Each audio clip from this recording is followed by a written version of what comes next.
I know it's late. I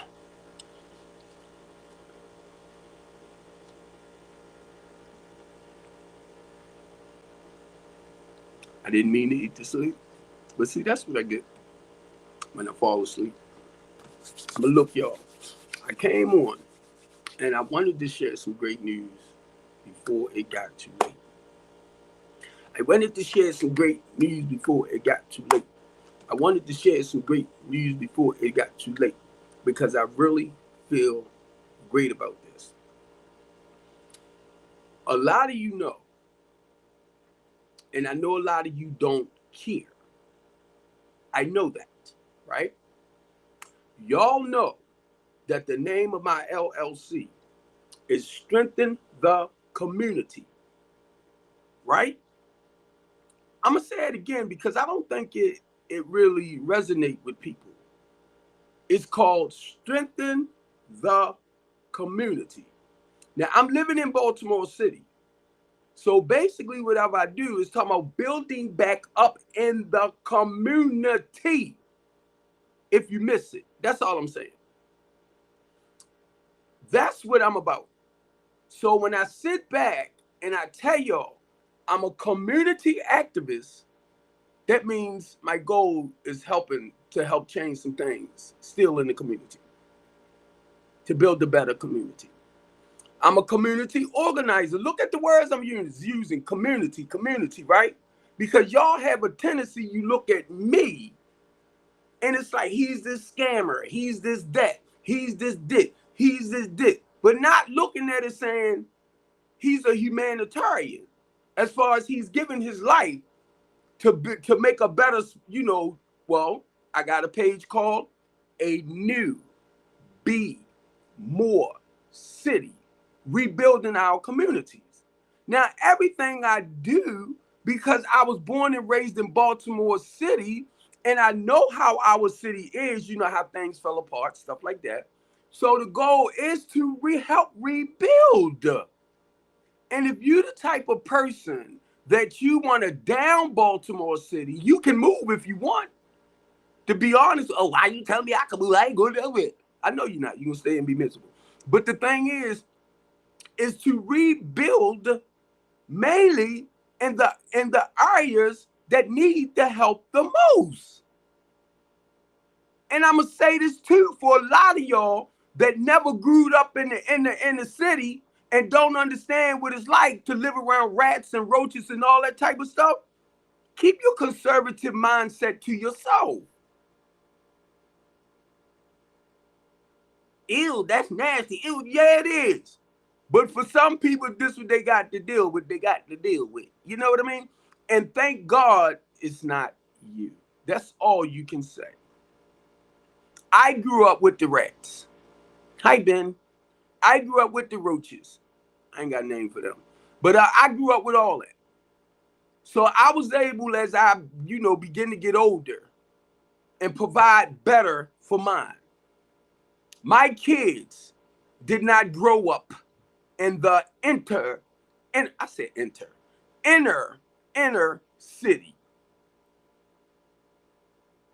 They grew up on the outer skirts of the inner city.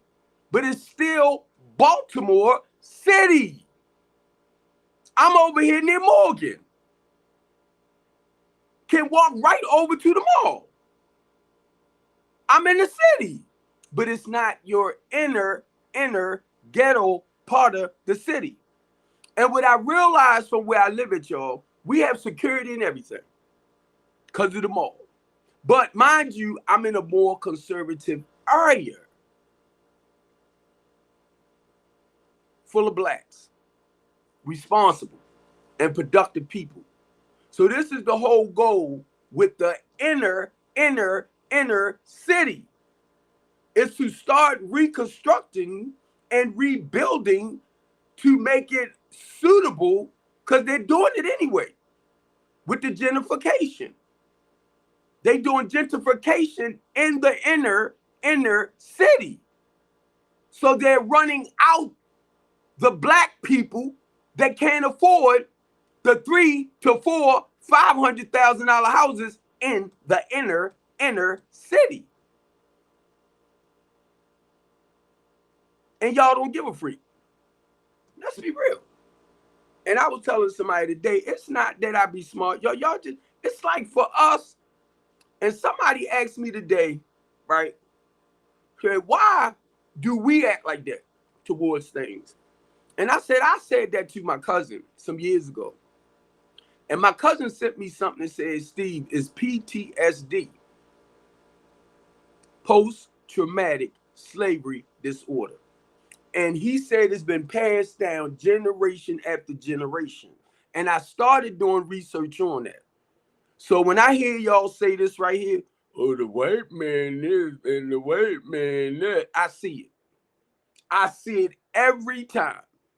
I see they out to get us, they did that. And it just reminds me so much of what our ancestors went through. And none of us, yes, we are, but some of us to a degree is not experiencing that today. When you look at some of the civil rights movements, when you look at some of the changes like Harriet Tubman and all of them, as time travel, you know, coming home, right? The work they put out for us to live a better way of life today, and we'll still turn around. The white man, yeah, and the white man, yeah. And y'all be so 100% serious. I be like, serious? I be trying to mess with y'all, right? Where I be picking with y'all, and I say things like, I have a 9th grade education. I came out in the 10th grade, right? So the last grade completed was the 9th. At 21, I started truck driving school. So I drove on and off for a while because I was ripping and running. But what I did when I stopped using, I was able to do it basically. So I drove over 25 years. I drove all together, spent 35 years, right? But what I try to help our people understand, when you in a slum and you feel like you can't get a job, you feel like you can't better your life, because you don't know where these apprenticeship programs are at. You don't know where these workforce development programs. I say, come here, because you know what I do? I will guide them to it. Y'all don't do that. Y'all don't try to come out into the community to find out who's doing what, who's where, who's what, who's why. But when I come on here and I share certain things, oh, there he go. He crazy. He this. Because that's that slave man mentality. Rather than you looking at it, darn, Steve come out, he tried to help here. He got over 32 years clean. He come back into the community. He helped people who's struggling with drugs and alcohol, and he can actually guide them and help them better understand the steps that you can take to get better with that. No, he's a scammer. He's a robber. And that's how y'all do. Shh, come here, let me tell you about tea. Because that's how people do me. And when you come at me like this, well, I heard, oh yeah, you heard what? Because if you want to know about me, you need to hear it from me. And I'm going to tell you about that. Because if you come to me about what he said, she said, and that one said, and I know I do my lives, and I have no problem talking about Steve Copeland, I will put your ass on blast. And forgive the cussing. I'm just saying it because that's how sure it is. What do I got to come up here and lie for? Do y'all think I come on my live just to be sitting up here lying? And I know a lot of y'all be like, yeah. What for? What for? I'm only giving back to people what was freely given to me. One thing a lot of y'all can't do, and one thing a lot of y'all won't do or don't care to do, I have no problem. I don't care if I'm in front of Brian Scott. I don't care if I'm in front of the governor. I don't care if I'm in front of the president. I don't care, because my story is my story. And I will share with them how I lived a certain way of life, you know, that hustling lifestyle and stuff like that. And I would share with them the process and how I was able to come out of it and stay out of it a day at a time. Because a lot of people don't know that you can overcome that. And then I can sit here and tell y'all, even in the process of me being clean, I wanted to go back to hustling, go to meetings and be in the church and talk all that goody Gucci game and still poison our community. Thank God I talked about it and I never acted out on it. And that's after I was delivered from it. Do you have any pastors and preachers and ministers that will be honest with you like that? And I'm an ordained deacon. I'm no different than them. Let's make that clear. The same, I was going to say protocol, right? But the same calling on their life and how we need to present ourselves and act and live holy and stuff like that is the same. I'm trying to think of the word, because I was saying protocol, but it's the same like position. That's not the word, but I had to practice those same the same stuff that they do, right? As far as being a God-fearing man. This is what I was telling the lady today, right? And I'm gonna share this with y'all too. I haven't been in a relationship in 6 years. And I told her, I said, that amazes me, you know, because this is not something that I planned. Over the years, a day at a time, the young lady I was messing with, she left, went to Philly to get clean. And I asked her, right, I felt like she left me. She took my poo-poo and left, right? So I was like, how long you been gone? At that time, she said 2.5 years. I said, oh my God, I haven't slept with nobody, because she was the last person. But now, mind y'all, y'all know I struggled. A lot of people that knows me know I struggled. I struggled. Sex was an addiction to me as well. And I don't mind saying I have an addicted personality. I don't mind saying it. Some people be like, oh, you shouldn't put that on yourself. No, don't do that. Don't do that. I accepted the fact I'm the type of guy and I hate my flesh. Because number one is this that tends to want to do wrong. That's why I had to correct people. My flesh is what craves for what is wrong against the spirit. It's the spirit that has to have control over the flesh. That's why certain things we could pray and say, oh, don't claim that, don't claim this. No, own it. Don't own, own it. You are who you are, but that don't mean you have to practice that. You get me? And that's what I was telling them. I got what you were saying, but I ain't that goddamn sorry. I mean that was slip. But I ain't that holy than thou. I don't even try to be like that. So let me tell you, some of you religious people that's holy, fire baptized, flipping all over the church, but mean and nasty after church. No, that's not me. No, I don't speak in tongues. Hallelujah. I don't do it, but I have the gift. I have the gift of human insight. I know my purpose. And when I spot demons, I don't tell everybody this, but I will go to war. That's why I tell y'all too that I am a warrior for Christ, and you miss it every time. I am not, and the Lord said, "Holy God," and I be wondering, did Jesus act like that? And, oh my God, did Jesus speak like that? Hamada. Did Jesus? Yeah. And Brother Steve, yeah.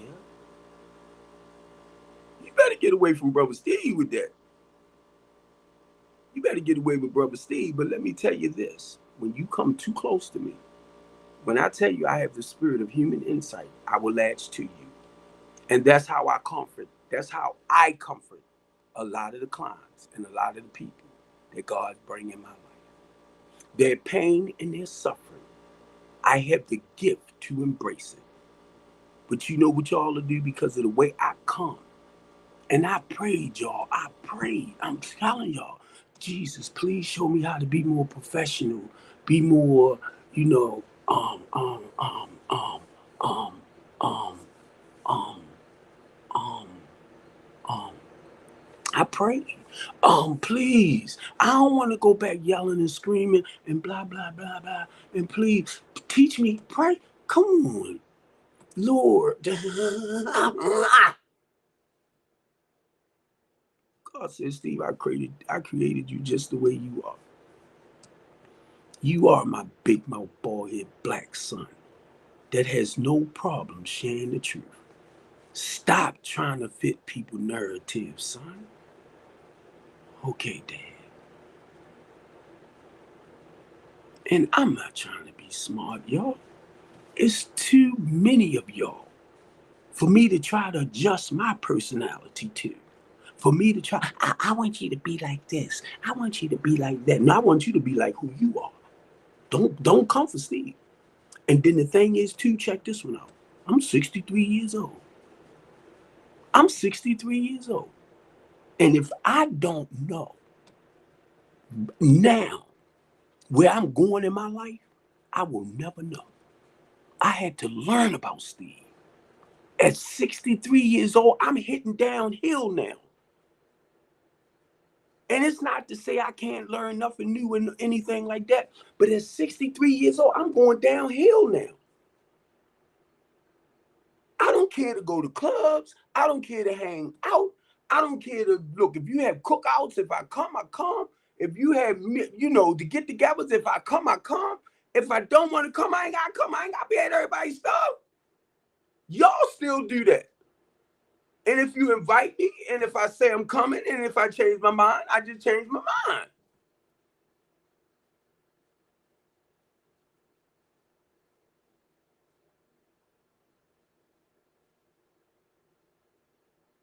Do y'all realize for a lot of us, I'm not 30, I'm not 40, I'm not 50, I'm 63. Well, that don't mean it. Yes, it does. You better tell my body that. Stop telling people stuff like that. I thank God, even though I'm 63, I don't even look it.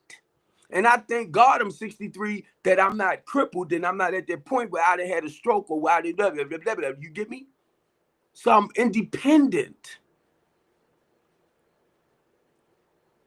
I'm 63. If I want to get up and go to work, I can go to work. If I want to just lay in the freaking house, I can lay in the house. If I want to go on my laptop, if I want to use my phone, I can do it.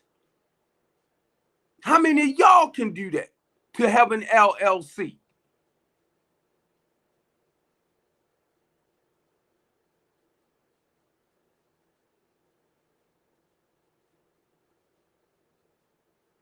And then the LLC is based around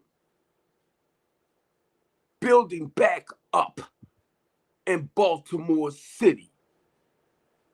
Over 32 years ago, my goal was destroying it with the drugs and the alcohol and all that type of stuff. I remember when the crack came in. I remember when people used to cook it. And then the crack came in. I remember when it came to Baltimore.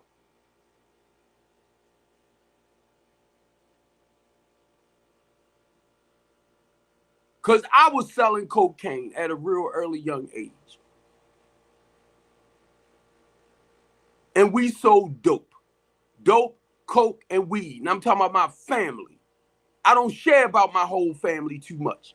But anybody that knows us from back in the days knew what we did.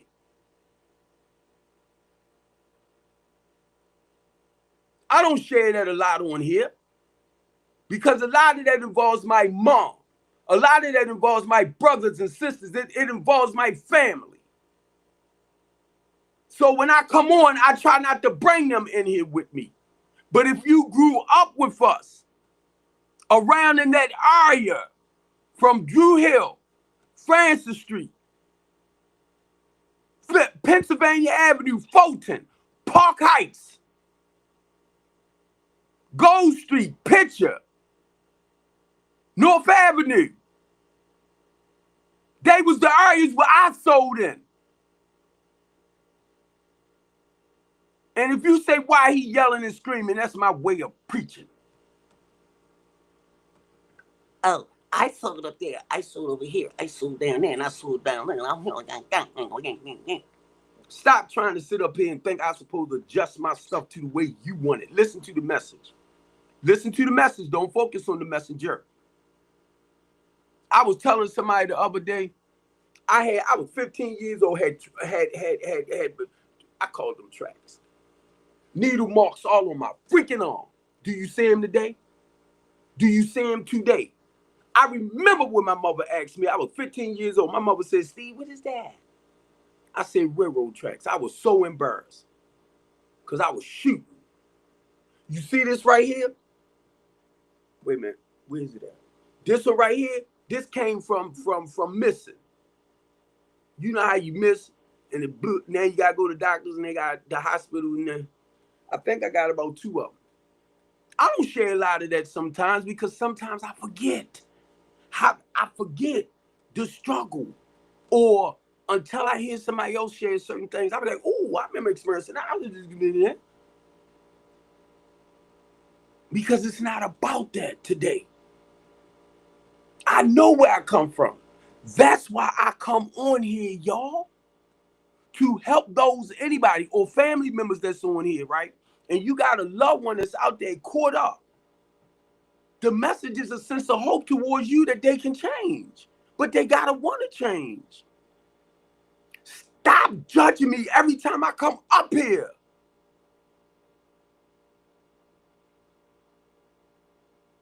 Stop. It takes a lot of courage. It takes a lot of confidence to come on my lives and expose myself. Just because y'all don't care to do stuff like I wouldn't go in there, I wouldn't do that. Everything ain't for Facebook. You're right. But that's you. Keep in mind, anytime you say you're not me. And people like me. So if you that personal and private, that's fine. But don't judge nobody else.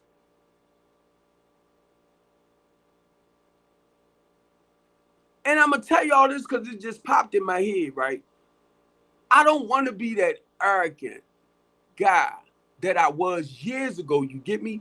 Because I know I was hard as far as, you know, with my deliverance and what I say out my mouth. I know I was hard. I know a lot of y'all got mad at me. But see, you heard what I just said. Y'all got mad at me because I'm going to tell you the reason why you got mad at me, because I was hitting some nerves. Because you can do better. And that's the same things I was trying to tell a lot of y'all. But y'all sitting up here looking at me, right? Not realizing it takes a lot of courage and confidence to come up here and talk. That's why a lot of y'all, I wouldn't do that.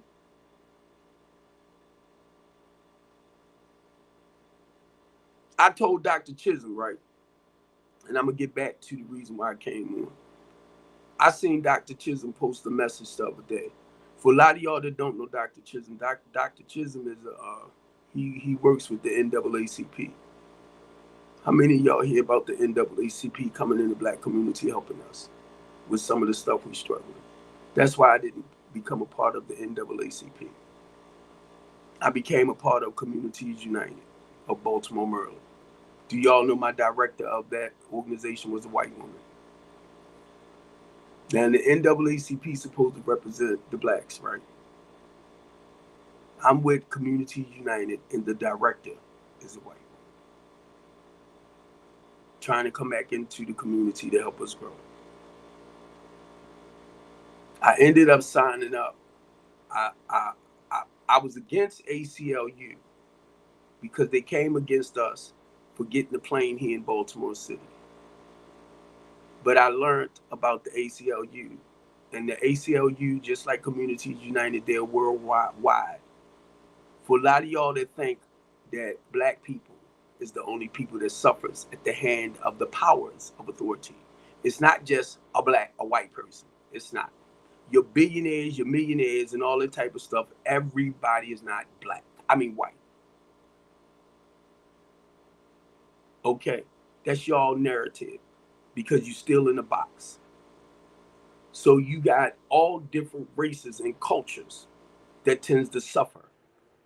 And most of your people that suffer, I don't care what your nationality is, I don't care what your race is. The thing is, everybody have a poor section.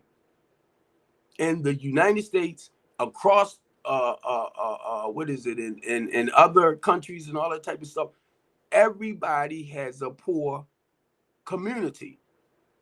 This is what dawned on me when I was downstairs fixing my stuff. And I would like to take some of y'all back to 1619. Okay. When they brought the slaves over here to do work on these American lands and stuff is like that, in 1855, if I'm not mistaken, if I'm off, just work with me, they was set free. Who started paying for them? Who started taking care of them? They were set free. So who started taking care of them? Some of them began to work for the masters, and the masters had to start paying them. So some of them start wandering off, trying to reinvent a life. So where y'all think some of these programs come from? To help those that don't have the finances to take care of themselves. You don't get it? You don't get why they do state and government funding? Or they collect taxes? And you don't realize the point of collecting, because I'm talking about how we grew or how the nation grew. You know what I mean? That's why state and federal taxes also came about too, to take care of the people that need the assistance and the help the most. I did not understand a lot of that.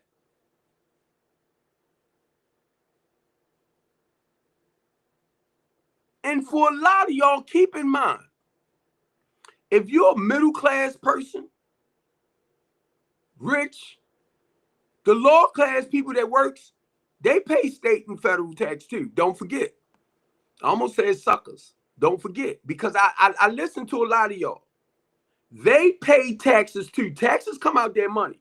Oh, they spending my tax money, blah, blah, blah. But then guess what? A lot of them still have to apply for food stamps or SNAP or assistance to help lower their rent and stuff like that. Are y'all that blind? That's why you have HUD housing.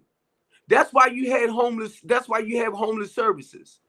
Because a lot of people cannot afford the regular rent. So they need rental assistance. They giving my tax money. I be listening to some of y'all, and most of y'all white saying that shit.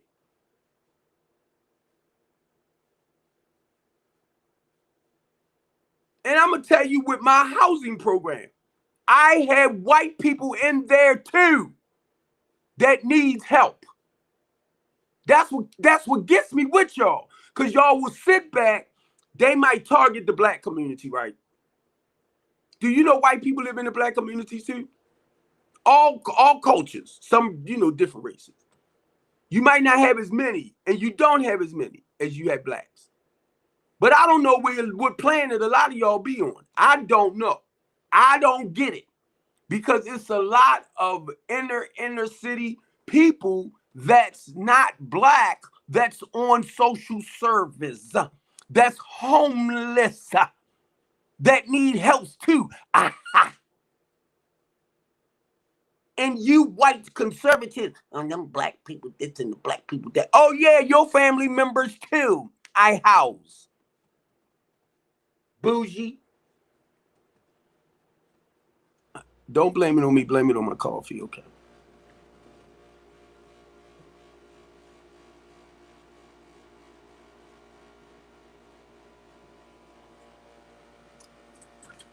I watch a lot of y'all, and I have respect for a lot of y'all.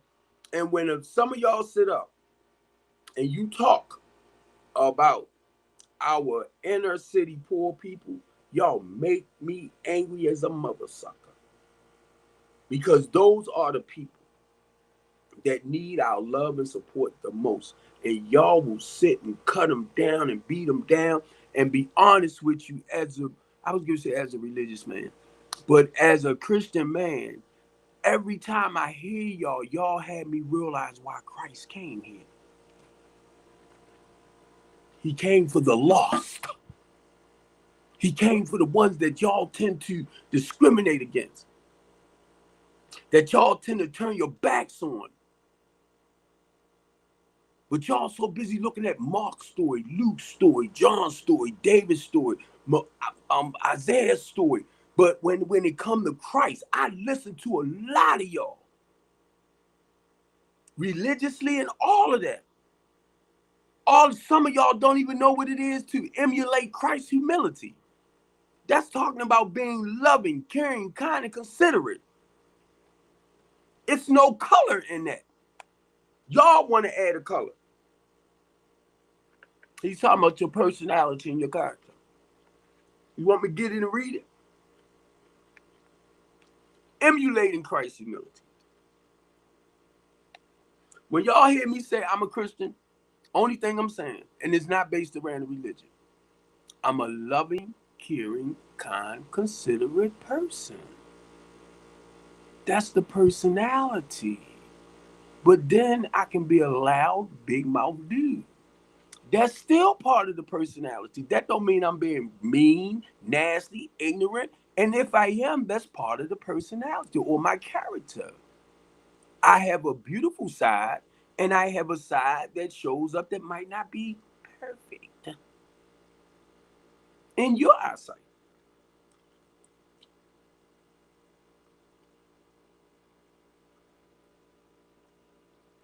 And if I remember to do this all the time I come on, I want to make this clear for some of y'all that don't understand. When God told Jeremiah,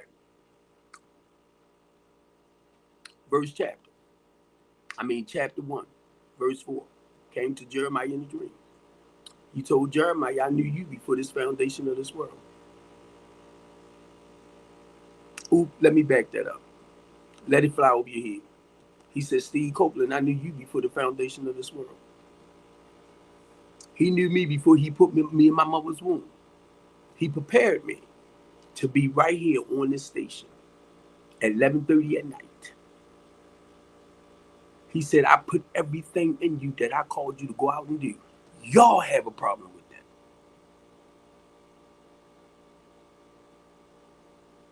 That's why I became a community activist, a homeless advocate, a civil rights advocate. It's just to embrace and build up, That's ministry for me. God ordained deacon. I understand my position as a deacon. I'm in the community. That goes to show y'all don't know jack nothing about the word. Because I'm actually walking, acting in what I was ordained to do.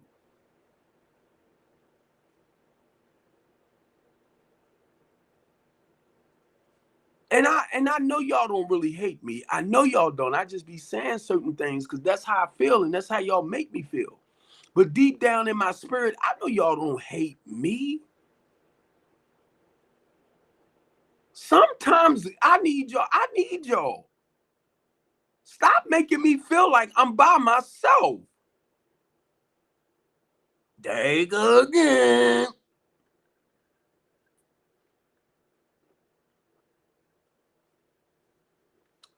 I seen Pastor Mark. And that's how I know y'all see me. That's how I know y'all there. I was coming out the hospital. I got a boot on. Where I could walk on 2 feet now. So I'm coming outside to the car. So Mark, we looked at each other, right? He said, I know you, right? Now, I'm trying to replace him because when I met him, I was with Chef and Claudia. But anyway, I watch what he do. I watch him on Facebook because he feeds the community and everything. And Keith Bailey, that's how I met them years ago, right? So, and we all talked, we community people. So anyway, we hugging and we talking. And he said, keep up the great work. You know, I be watching you. I just don't be saying nothing. I said, I know it's a lot of y'all. But look, I didn't take it personal because I know that. And a lot of them know what I'm doing. They know it's ministry, but it might not be the way they would do it. You know what I mean? So that's why I don't judge nobody according to how God might use them. And what I was saying to him on top of that, I said I kept calling myself a warrior for Christ. I kept saying my mouth. I said my wife, my mouth is the weapon for the body of Christ. I was saying it. My mouth, because I do what I do. My mouth is a weapon when it comes to the body of Christ, standing up for righteousness. And it might not seem professional to some, but understand God gives gifts as he chooses. Y'all forgot that one. I know my spiritual gift, but y'all forgot the Holy Spirit gives you gifts as it chooses. See, my gift, my mouth. I'm a spiritual warrior. I'm a fighter. And I wasn't seeing it at first till somebody sent me something and said, and I kept saying it, you are a spiritual warrior. And sometimes you can flip it and say war in the spirit, right? And when I read it, it described me to a T. I said, okay. So be honest with y'all, I had to learn that my approach and my way of doing things is different from most people. And I'm talking about this in the ministry wise. I'm talking about people in the body of Christ, okay? That's inside the body.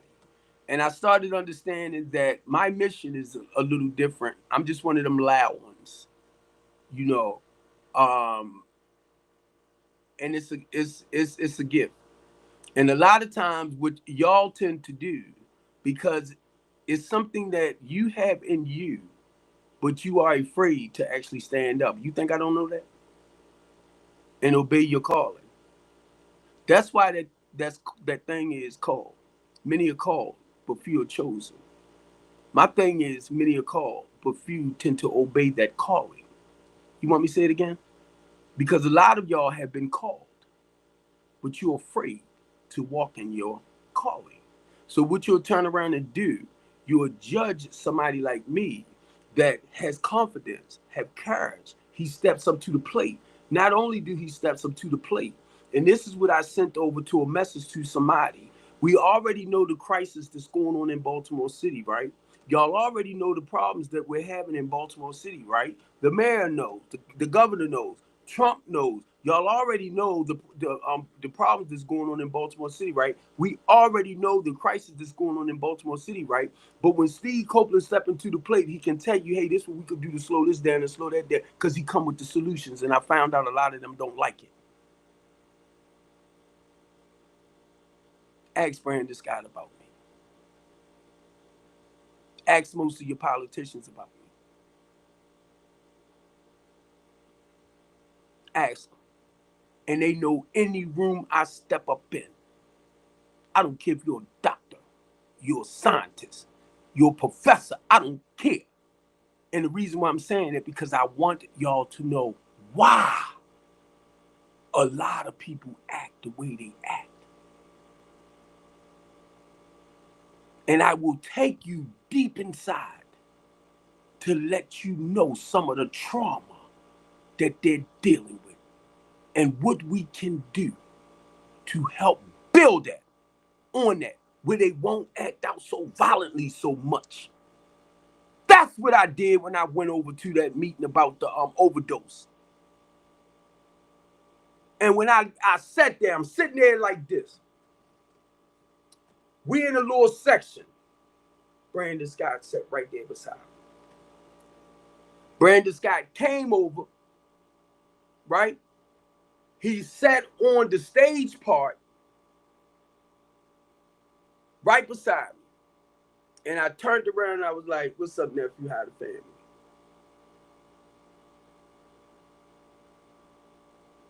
The reason why I'm saying that, because they recognize the big mouth boys. They know my heart is for the city, as far as us moving forward and everything. You know, doing my best. It's a slow process. So it's good when you got Republicans, when you have Democrats, when they know your true nature, when you know your heart, when they know your heart. And let me tell y'all this, I am right here. I am right here. So because I used to be a Democrat, I became a Republican, and I'm gonna tell y'all some phony, fake ass people. Talk that Gucci goo stuff all you want, because I'm gonna tell you why. When I became a Republican, y'all was talking about, oh, we're gonna go back in the community, we're gonna help do this, we're gonna help do that, we're gonna help that. Where y'all the fuck at? Y'all left me hanging by myself. So you know what I did? Because y'all ran at y'all mouth, Trump this, Trump is so good, Trump is turning the world around, Trump the best thing that ever happened to the world, Trump this. I said, it's not about Trump, it's about the people. No, it's about Trump this, Trump that. You know what I did? The Republican right here, the Democrats right here, and I'm sitting in this chair by my damn self. Come on, Republicans. Y'all said y'all want to help in Baltimore City. Y'all want to come in with programs and help the city, you know, redevelop, stuff like that. You haven't come yet.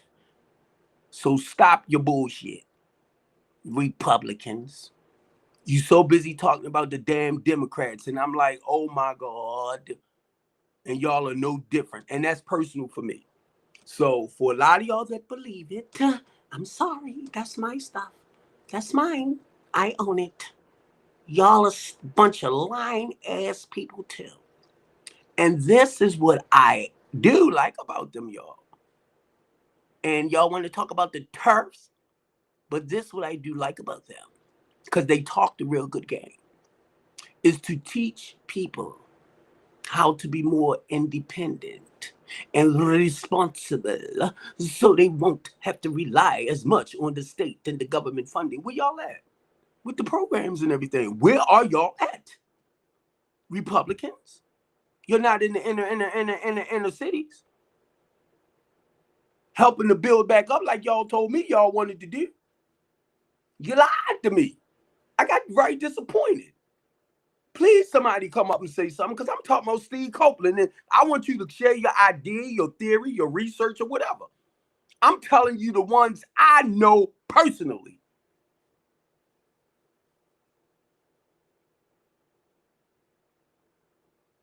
So I want you to come and tell me I'm wrong from what I've seen.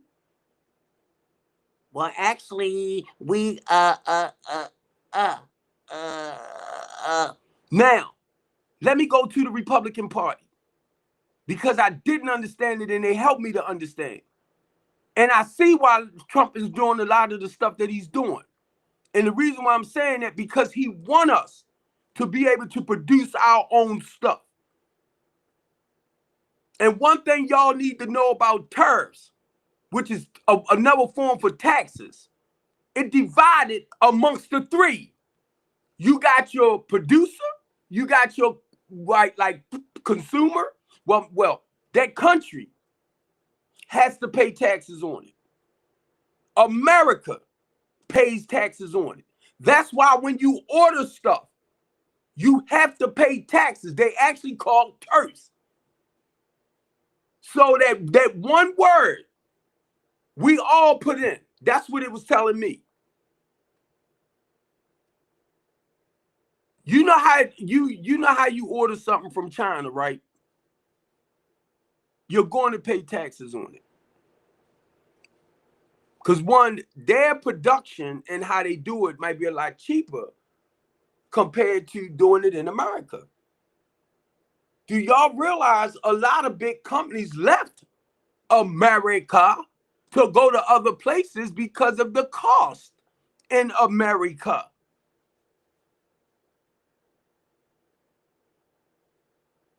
Even if they leave out of, say, Baltimore City, and they might say, well, we're going to go to, I'm going to say Alabama, something like that, right? Because to produce and make the product material-wise might be a little bit cheaper there. The cost might be cheaper. And then you paying your employees, you're doing this, you do. Might be a little bit cheaper in another area, like Arizona. I'm just using it as an example. Because I had watched from the trucking field, I remember some of these big corporations used to be here in Baltimore City. Next thing I know, I looked around, they was gone. The buildings was like flat. I was like, what the what? Because what happened, they're doing the business, they're doing the work, but they're not profiting.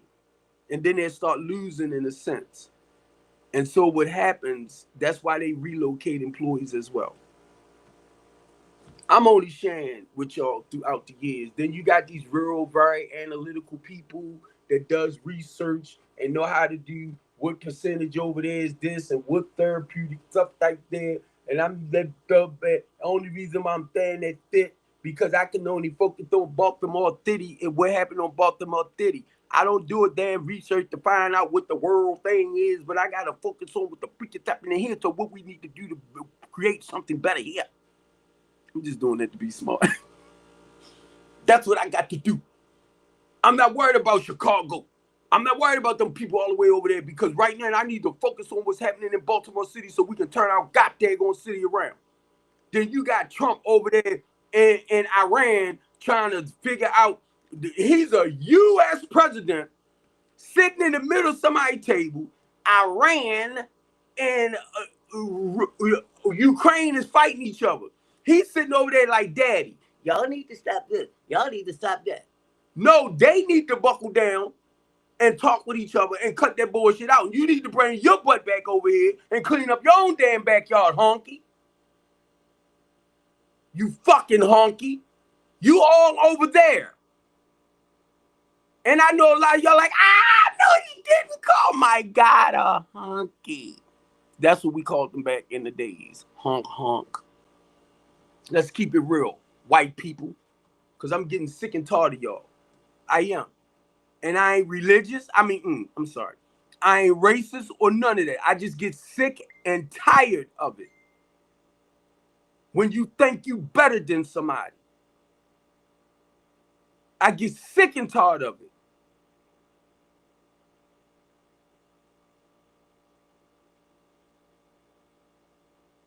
And then I sit back and I look at your own people that need your help. You are no different than any melanated black people, Chinese people, blue people, purple people. Because when I look at our homeless generation, when I look at our poor people, a lot of them are white. And if you don't like what I'm saying, I got a boot on now, a cast on my feet.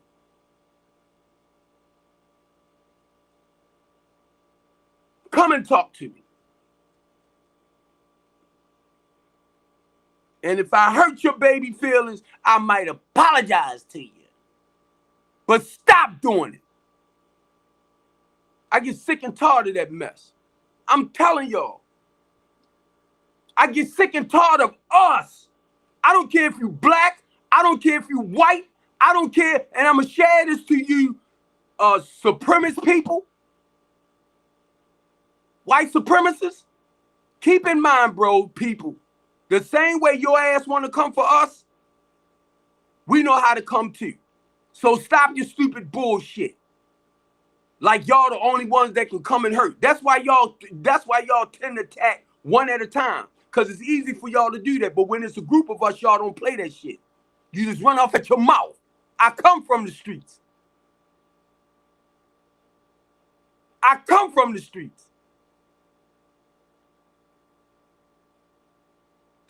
Over 32 years of not practicing a lot of that shit. I ain't had no problem coming up in your motherfucking house with you and your damn family in there by myself. So a lot of y'all that come for me, thank God I am not the man I used to be. Thank God I'm not. That's why I said, when I yelled out back in 1993. Sometimes I might say 1992. And I asked God, please help me. Because I knew the way my life was hitting. Either I was going to end up taking somebody out, spending the rest of my life in prison, or somebody was going to take me out. I seen it coming. I seen it spiraling out of control. So when you want to judge our people that's out there, I was caught up. A lot of y'all don't want to hear this shit. And when I see them suffering, only thing I want to do is grab them and help them. And I know I can't help everybody, because I understand their pain. And you motherfuckers want to judge them. Get your ass up and come out and help. When you know your life has turned around and God been good to you, come back and help. Get sick and tired of that, y'all. I get tired. And I know God shuts me down for whatever reason. I watch y'all rob and steal and take from the poor and fatten up your fucking pockets. And then get mad when I say something about it. And what I tell y'all, keep your crooked ass away from me. And y'all know what I'm talking about. I don't play that. Keep your crooked ass away from me. I know how it was to steal, to take, to manipulate, to poison your community. I almost said a name, and I caught myself. I walked away from a lot of y'all, and y'all know who you is. When I spot your ass for who you are, I walked away from a lot. No, God moved y'all out my life. And a lot of y'all have a tendency, because I don't fuck with them, Reggie. The moment somebody badmouth me, y'all be like, oh yeah, Steve, come and talk to Steve. Because when you do come and point fingers at me, I'm going to listen to you a little bit, then I'm going to straighten your ass out. Come on. Yeah, come on. Now, you know I ain't like that. Well, you know that. Stop that. And I watch people do that. Y'all know, a lot of y'all know Steve ain't no crud ball sucker nigga. A lot of y'all know that. But you will let somebody badmouth me and talk about me and believe that shit. And you ready to come. And I had somebody several times wanted to tell me who I am. And these people know me because of what somebody else said. And I sat back and I just listened. I said, listen to this dumb shit. Let me finish telling you what they said. Let me finish. Am I like that? Am I like this? Am I like that? No. Why are you bringing that shit to me? I'm telling y'all, I get people to do this a lot. And Christina Flower, I'm gonna put your ass on blast. I watched Christina Flower get in her fucking truck on her way down to 908 on her live to lay me the fuck out for some shit that they told her I supposed to be doing. And when she came down there, I wasn't there, but when we talked, I said, Christina Flower, am I like that? Do I do that? Do y'all know Christine Flowers was the one that gave me the title homeless advocate? I said, I learned from you. I just don't do certain things, but I learned this from you. But you let them talk about it. See how some dumb shit people do? And she was coming for me. And I was trying to talk, but she was, and I shut up. And she knows certain things I don't do. Or she knows when it comes to the people. Let me put it like that. She knows for a fact when it comes to our people, I don't play. And my thing is, why you didn't speak up for me? Why you didn't take up for me? When Jack Young threatened your ass, I hauled ass down City Hall. People do not put the effort back when it comes to me. But if I call you friend, you are my friend. And I got your back. And I found out everybody not your friend, Steve. They are associates. I'm learning to separate it. So please don't get mad. Do you know how disappointing that is to me when I call myself connecting with you and I think we on one accord? Because you talked a real good game with me. And I started seeing you for who you really are. And now you're mad at me because I backed up off of you. And I come on my live, I don't call your name out. Christine, I love Christina, so I'm gonna pick with her. Anybody name I call out now. That's because we deal with each other from a distance, but I respect where they at. I just don't. We just, it's like we don't align like we used to. But I tell any and everybody because of what we do. You better not mess with Christina Flowers. She don't play this shit. And I'm the one that learned a lot from her. You do not take homeless people and put them out to be homeless again. Stuff like that. So I already know what to do with that. Mine is temporary to permanent housing. For a lot of y'all don't understand, I am not a shelter. I do temporary to permanent housing. My clients are independent. That means they have to have some type of income coming in. I do not take their food stamp card. I do not take their cash card because the goal is for someone to teach them how to manage and be responsible with their money. And if you take their card, if you take their food stamp stuff, suppose somebody want to take them to the market and show them how to shop and what to do and stuff like that. That's what the program I have offer with the PRP services. For you, some of you that don't know,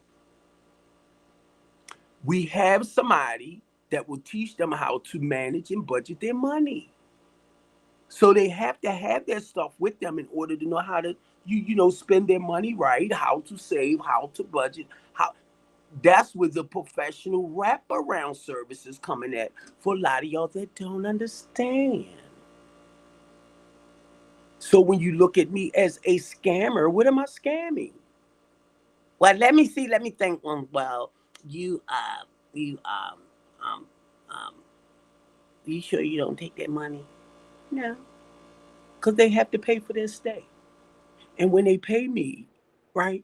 Because we do rooms, just like if you was in a boarding house, or because you charge for their space. It's independent living. I don't get government and I don't get state funding. So y'all remind people of that, not Steve Copeland. And we charge $600 a room because your money have to pay for whatever property we're renting or I'm renting. If you don't pay, you can't stay. Go to a hotel. And if you don't pay, you think they're going to let you stay? Keep listening to people making you think you can go somewhere and live for free and all that type of stuff. That's not how my program runs. And then most of the people that teach people stuff like that is people that got their own places, paying their own bills, and they don't want you in their damn house. Y'all think I'm dumb, don't y'all? Go to Mr. Thiem. Mr. Thiem let you lay there. You go there, get some mail in there, and that's permanent resident. Come to me, get some mail in my temporary housing program, and I'll still put your ass out.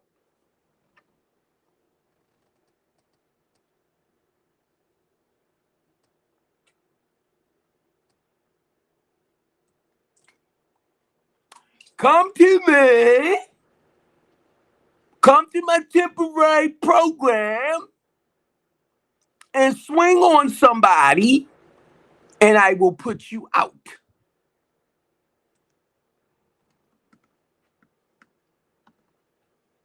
Understand the difference between rental property and transitional housing. It's rules and regulations you follow. I can give you 72 hours. I can give you 7 days. I can give you 14 days. And please tell me you can't, because I pull them down. I pull the paperwork down. Because it's only a 30-day, not 60, not 90. I do not do leases because it's no guarantee you're going to stay. And I don't want to bind you to a lease, right? Because if you leave, I ain't chasing you for no damn money. Well, I'm going to chase a homeless. I want to rent my money. And this person homeless. They ain't got no goddamn money. It's called the verbal agreement. And the verbal agreement holds the same strength as if you're doing a regular contract. It's a 30-day agreement.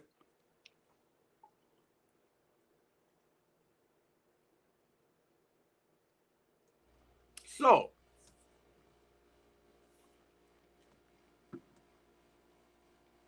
this is where we at now. Y'all can have people, okay? And I'm just telling y'all, I had to get a lot of that out because y'all know how I am. I'm sorry, y'all, because I'm eating dinner like late. Which I should have. Well, I went to sleep earlier, so. Yeah. Homeowners covering massive. See, that's why I can't pronounce his name right. What? Covering a massive 484 million property tax mistake in this city. What city that's in? It's not Baltimore City. That's not true. That's not true. That's not true. And if that's true, because I heard Charm City buyers say something about what was it? Something billions. It was billions in like property stuff where you can get homes, redevelop and stuff like that. But now they talking about 480 something tax things. Something that's not some stuff. That's why I don't pay attention to you. All right, let me read this to you. Um, Now, it's this lady, Coco, right? Coco has a lot of properties. And what Coco is doing, a lot of the people at 908 has to come out of 908. Now, I thought from the poor information I was fed that they was being evicted. I called Mr. Allen, and Mr. Allen said, no, he's not evicting nobody. But anyway, they're out. Coco, I talked with her.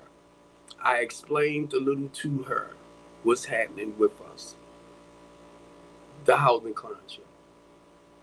The goal is to get them out of there, put them in a better place. And Coco did that. I rode past there today. I explained to Coco everything I do. And the name of her business is Hope Affordable Housing Realty. And I'm going to start promoting that. I'm going to change my address from 908. So when I do my Google page, right, to have an address. But now, she has buku houses. And everything that I'm doing, and like I told her, I'm an LLC to help her understand. I do want to do the nonprofit side as well, but I'm an LLC. So business, to let her know that's where I'm at. So I had to explain to her that I have I'm sorry, that I have everybody that comes and sign into my housing program have to sign up for the mental health program. And that's Powell Family Services. Everything for us came to a halt at this building, where at one point Ms. Deborah stopped him from coming in, servicing the clients. So I sent him a message. Rather than us being in one spot, it's several houses now. So once I sit with Coco, and I see that we can actually bring the clients out, or not just that, Powell can get them and they come to his facility, we'll do that.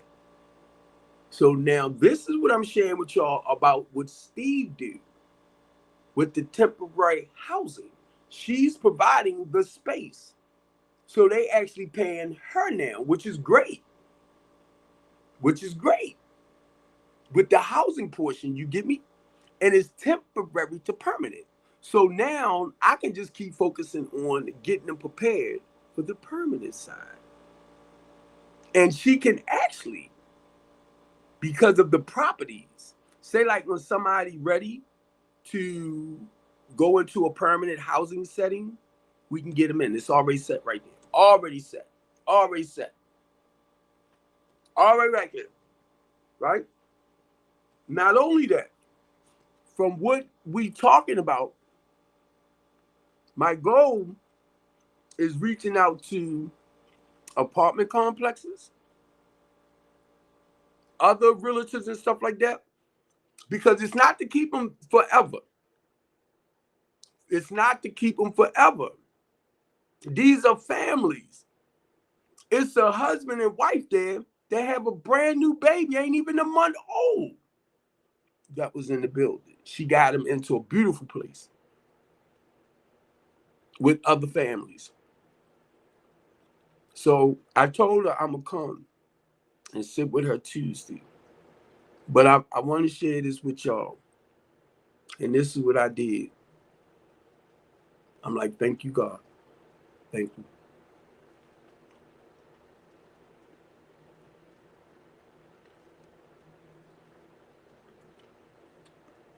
I sent Miss Deborah a message because y'all people got me out. And my thing is, you made me out to be a monster. And I'm talking about Miss Deborah. A lot of y'all do that. Right? I sent Miss Deborah a message, right? And I'm going to read it to y'all. I'm so sick and tired of people stomping on me. I am. This is kind of long right here. Is it two of them or just one? And she read it too. I see she read it. This is long. It say, Deborah, I just thought about this because I know you were trying to do assisted living with that building. I have been collaborating with the Salvation Army, Catholic Charities, United Way, and a few other organizations. These organizations, I'm sorry, y'all, help with permanent housing rental assistance. They help up to a year from, we can put you in temporary to permanent. We'll just keep it simple because that's what I wrote here. Okay. I'm just sharing this with you because of the business adventure I was looking forward to with you. I wasn't going to replace all the clients. The clients in the building that was giving me hell, I wasn't going to worry about that, but Coco got them. Right? She's taking everybody. And I wrote the clients, Deborah, that mainly the ones that turned against me for her. The lady Coco put 7 families, right, in a beautiful home. I explained to her, Deborah, the type of people we're dealing with as far as their mental health and stuff like that, right? And these people need special treatment and support. She's willing to work with them, Deborah. And I'm truly grateful.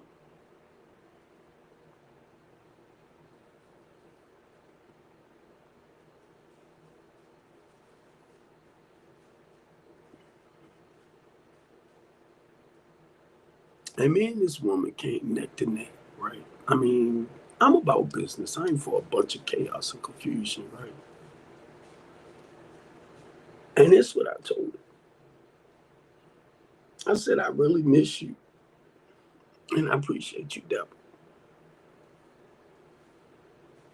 To me, that was like a friend. She started a lot of chaos and confusion and lies about me, y'all. And say, I just couldn't understand why you felt the need to come for me. Y'all do it every time and try to discredit me. I didn't even know this woman last name. And that's what I'm telling her.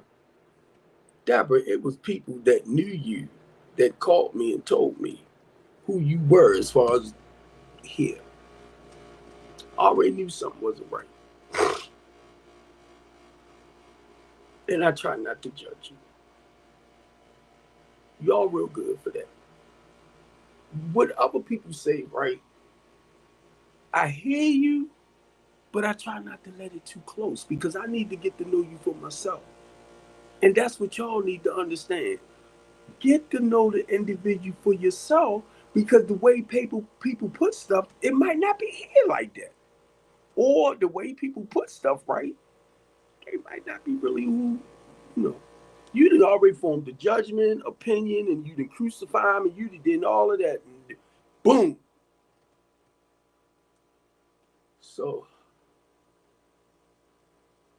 I try not to judge you. You have to understand the type of business and service we provide back to the community. And I sent her a bunch of hearts, right? Out of all this bull crap, y'all. Out of all this bull crap, I try to forgive people. When you fuck me every time, and I try to forgive you.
It's a tough game. It's a rough game, y'all.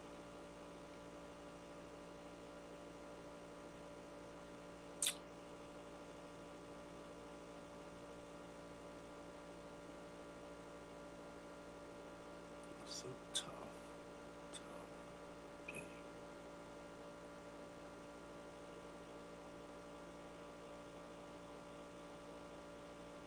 And the only thing I do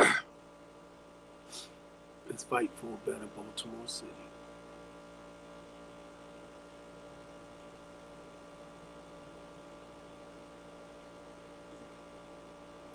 The only thing I do is try to help those that feel helplessness and hopelessness. You know, they don't feel like they can move forward in life. And I'm like, yes, you can. I read a lot of y'all educational stuff and how y'all use the big words and real simple shit. Either you're going to do or either you don't. You can try to sound educational. You can try to look at Brandon Scott. You can try to look at Ivan Bates, because I had to back up off a lot of that. You can look at the governor, because a lot of y'all sound like they're going to come into the community on the personal note and actually do the footwork. Understand that politicians, they don't. We the ones that do the footwork. Why Brandon Scott let him go? I went through the same things too. Why they letting this fall? Why they letting that fall? Well, guess what? You got nonprofits in the community. You have other businesses that's in the community. You have when I say nonprofit, I'm talking about the nonprofits that get the money to build back up in the community. Why they aren't doing their jobs? But we pointing fingers, and that's the only thing that pissed me off. But I'm gonna tell y'all point blank. I gotta get. Matter of fact, I gotta turn my LLC. I gotta put the 501c3 under. I was not trying to do it at first, but I have to implement the LaTonya D. Copeland House of Hope. Now, you have to write my LLC a check. Anybody I deal with have to write me a check on the personal note when it comes to housing and doing things for the clients.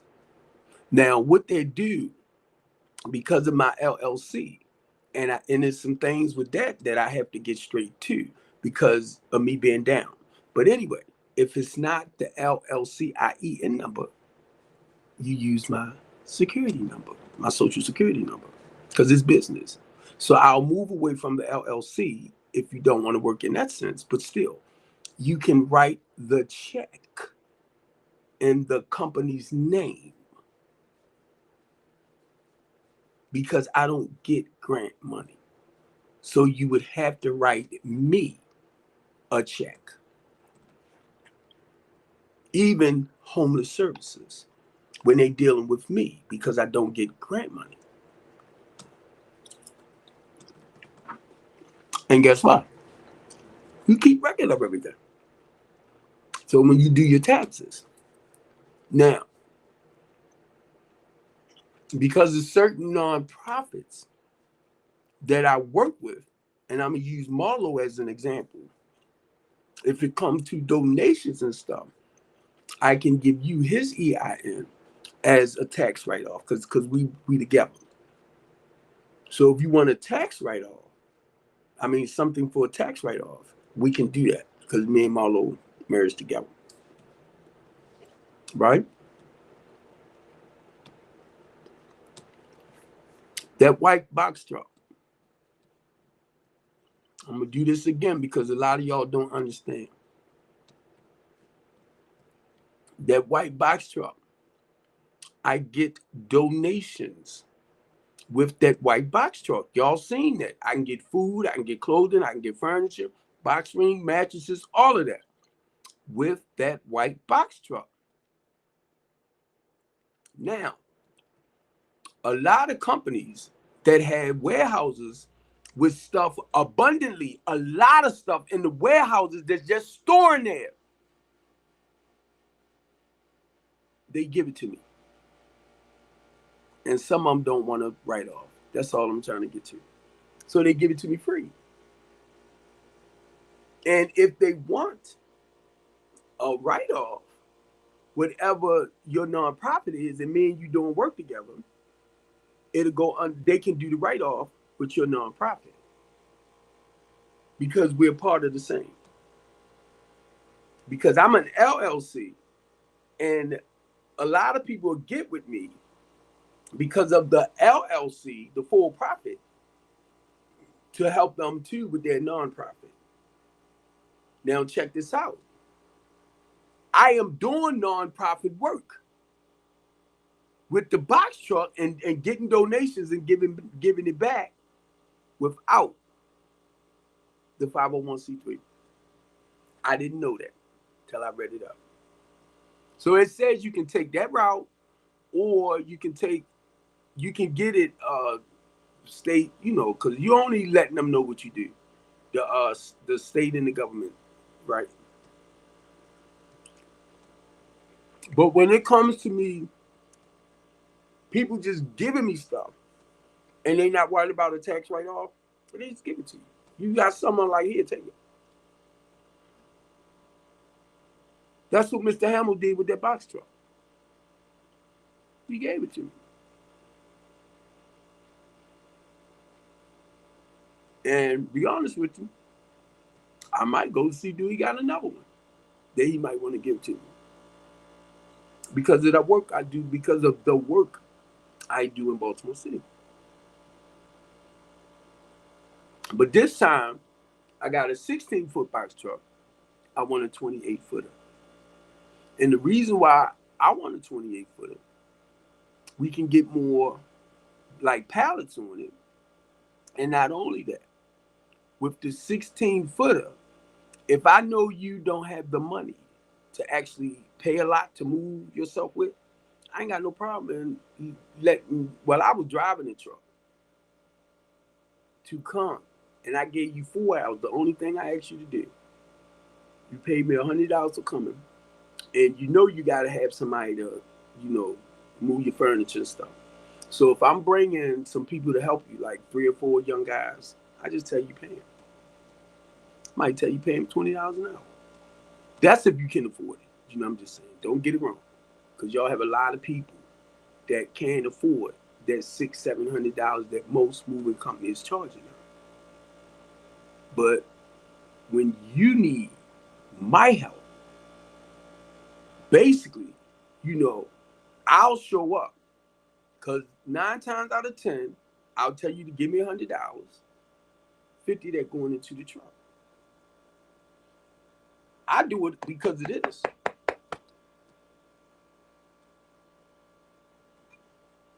A lot of y'all ain't know that, did you? I've been doing it for years. But once I got locked up, in 2023, my truck been sitting on a lot. I had to go get my truck. Thank you, Melvin, for holding it for me. And I had to put it at the building. So I asked y'all, because I need a new window, to help me, get a window put in. I might have to buy some batteries. I don't know. And then Melvin lost the key, Turkey. No, I'm just playing. He lost the key to the truck, so now I got to get it. I ordered another ignition for it. I got to get somebody to come and put it on so I can get the truck out the yard and bring it home with me. And a lot of times, I'll be straightforward with y'all. I might ask y'all to donate something to help me towards the truck.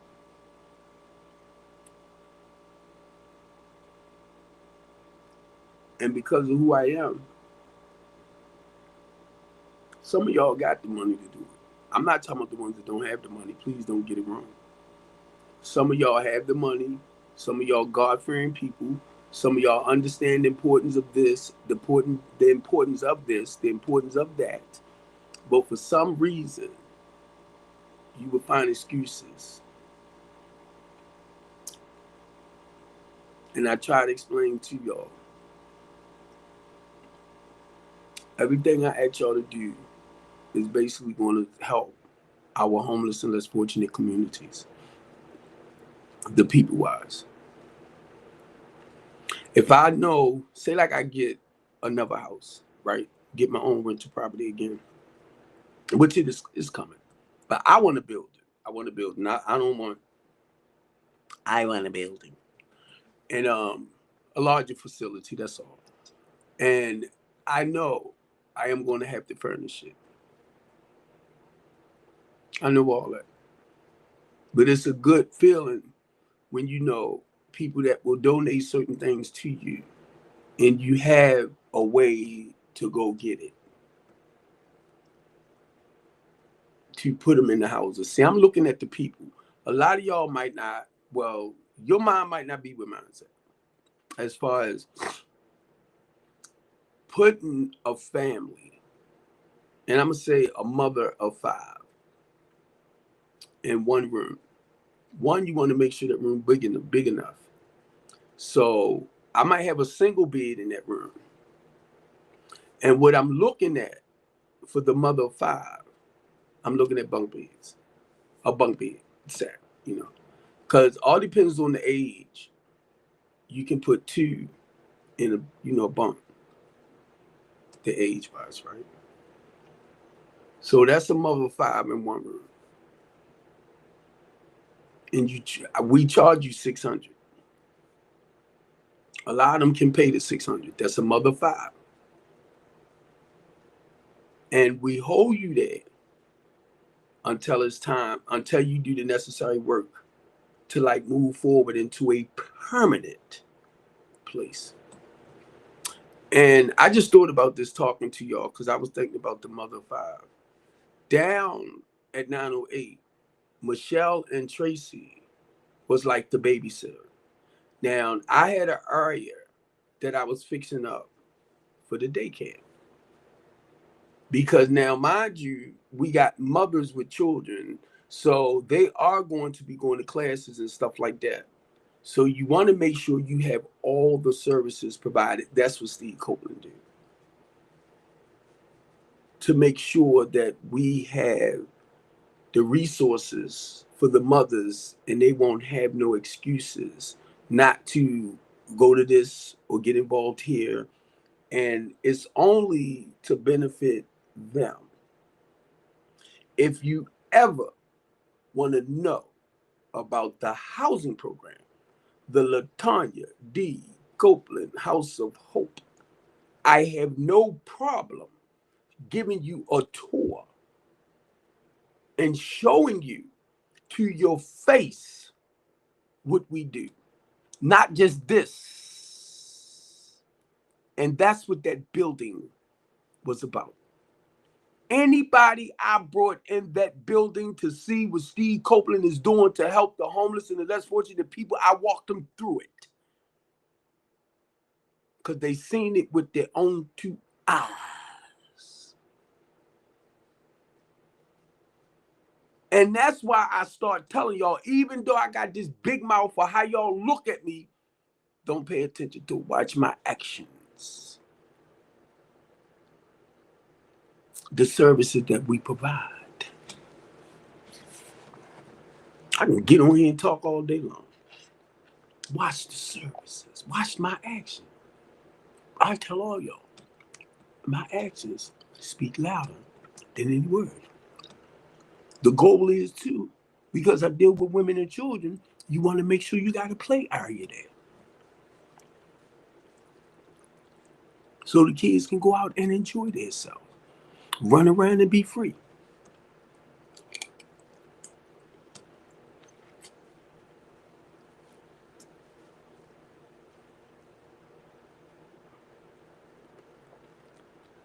You got a 13, 14, 15-year-old.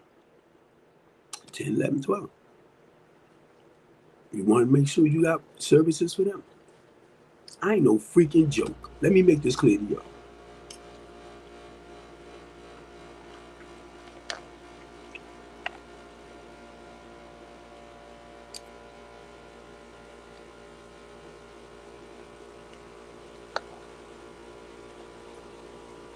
But you know what y'all got in Tennessee doing?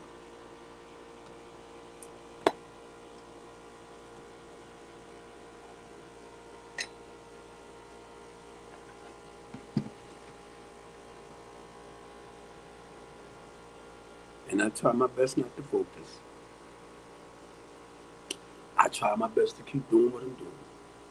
God, please strengthen me. Please, you know.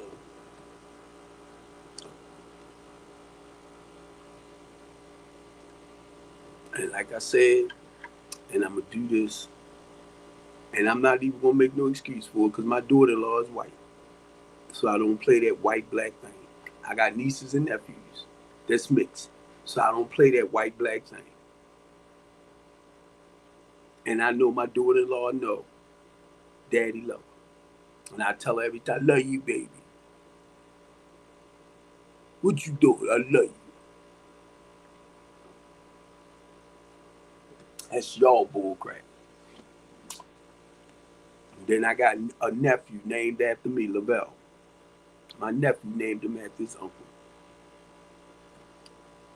Beautiful children.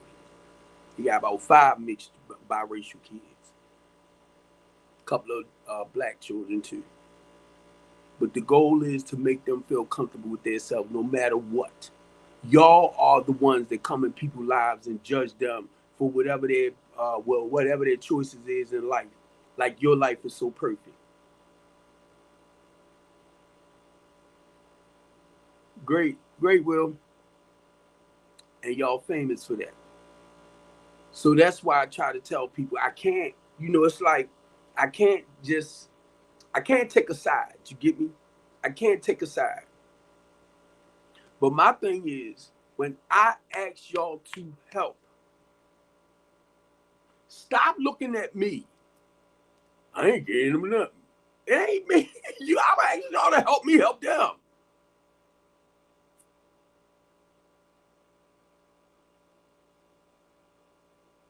Somebody asked me tonight, and I was reading it before I came on, to like would I do a GoFundMe thing, and I thought about all of that. I thought about the GoFundMe, um, and God know my heart, and my spirit, right? Because my reason why I say that, because if it ever gets to that point, which I think it will, that we can open up, like put money on the side for other people who really need it, to help bring people in the program that actually don't really have money. We can start them out right.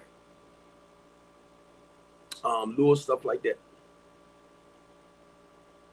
So you want to be able to provide services for those that really don't have the money, at least to cover a couple of months for them, stuff like that.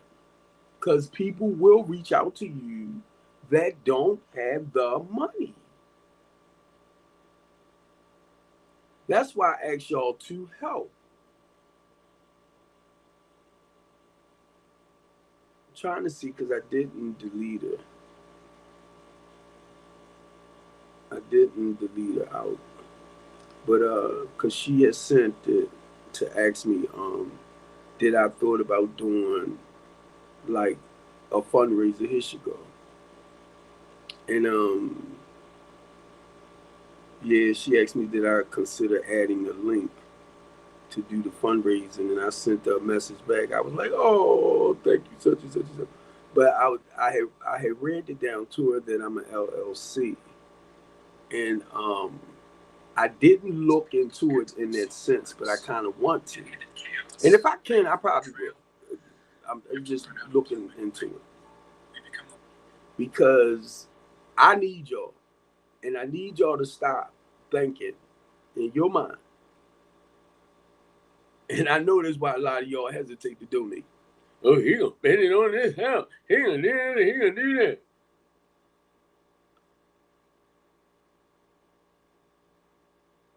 I take his Steve. Let me tell you that. I want to make this real clear. I take his Steve. Nobody gives me nothing. Y'all can tell, cause y'all don't. So keep in mind, no matter how I get on in, I ask for y'all to donate. I share with y'all why I need you to donate, and y'all to sit back and look at me, and it can be some of the dumbest stuff. People will ask y'all to donate, and y'all be donating millions. I'm like, what in the world?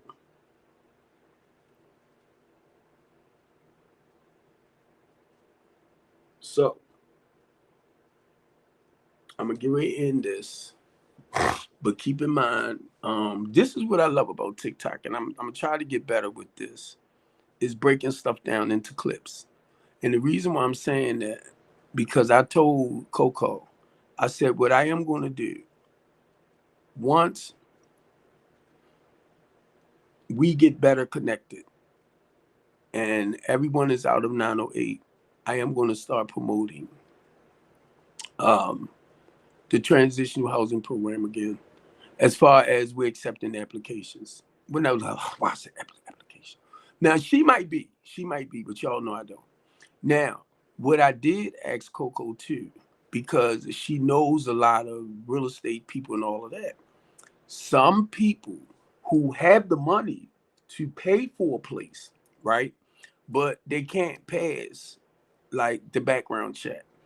And she said this, if you are a sex offender, let's make that clear. she won't let you into the house, her houses or the housing program, because I'm definitely not gonna let you in. Right? Now, if you the type that likes to fight, if she see you have as far as assaults on your stuff, she's not letting you in. You know, and those things for some people, you got to understand the reason why, because of your attitude. And when you dealing with people in in a temporary housing setting, point blank, and if you're an angry person and you tend to act out in a violent way, they have to, you can affect other people as far as harm other people. That's why we have to protect the people that we bring in our housing program. Because if you the type that wants to argue and you do swing, you don't need to go to nobody program.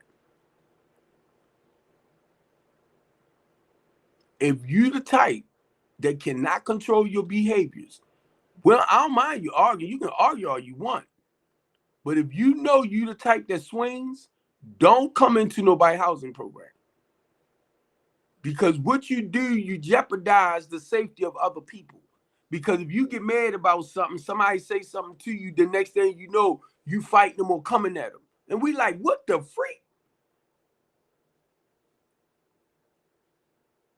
If you know you the type of person that likes to swing and y'all think it's slick, don't come in nobody housing program. You don't come in nobody's stuff and then you feel like you want to be Mike Tyson after a while. You don't do that. You all bougie. Yeah, thank you. Blah blah blah. And then a week later, next thing you know, this boxer show up. It's like, what the freak happened? No, because a lot of them gonna put you out. And then you gonna get mad because now you out on the street. Well, see, I was over there and the girl this and that, and I got tired of it, blah, blah, and you make it seem like they was wrong for putting you out.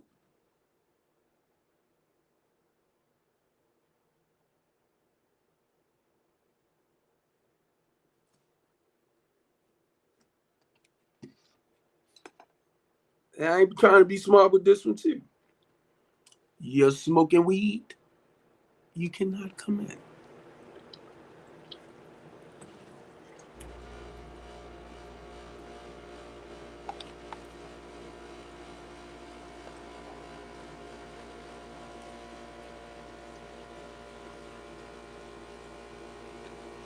Now, I'm gonna back that up some too.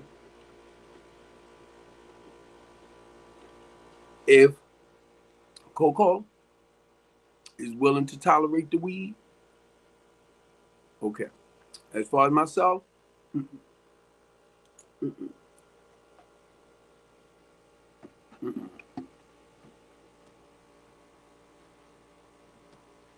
Cause I seen what happened. Mm-mm, mm-mm. Not him. Play that with somebody else. Nope. And there's some stuff, I gotta talk to him. Do we do animal dogs? And I know she probably do a little bit of everything. Because when you have rental properties and stuff like that, and something else she said too about the veterans and things. So, we right there. But the blessing is, she already had the property. And my housing clients um, can pay for their space. So anybody that comes in, and it all depends on the area too. And she made that clear that she put you in. If I'm not mistaken, now y'all know I do 6. She's going to work with you, but she says she normally don't go below 7 because that's how her stuff is set up. And see, things like that I can't not, because if that's her price, that's her price.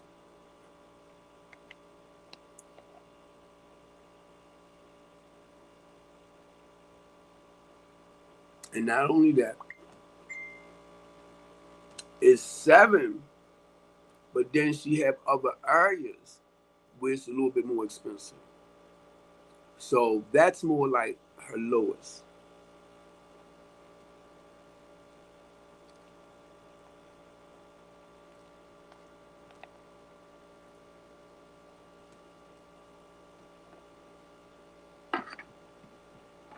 And she explained it.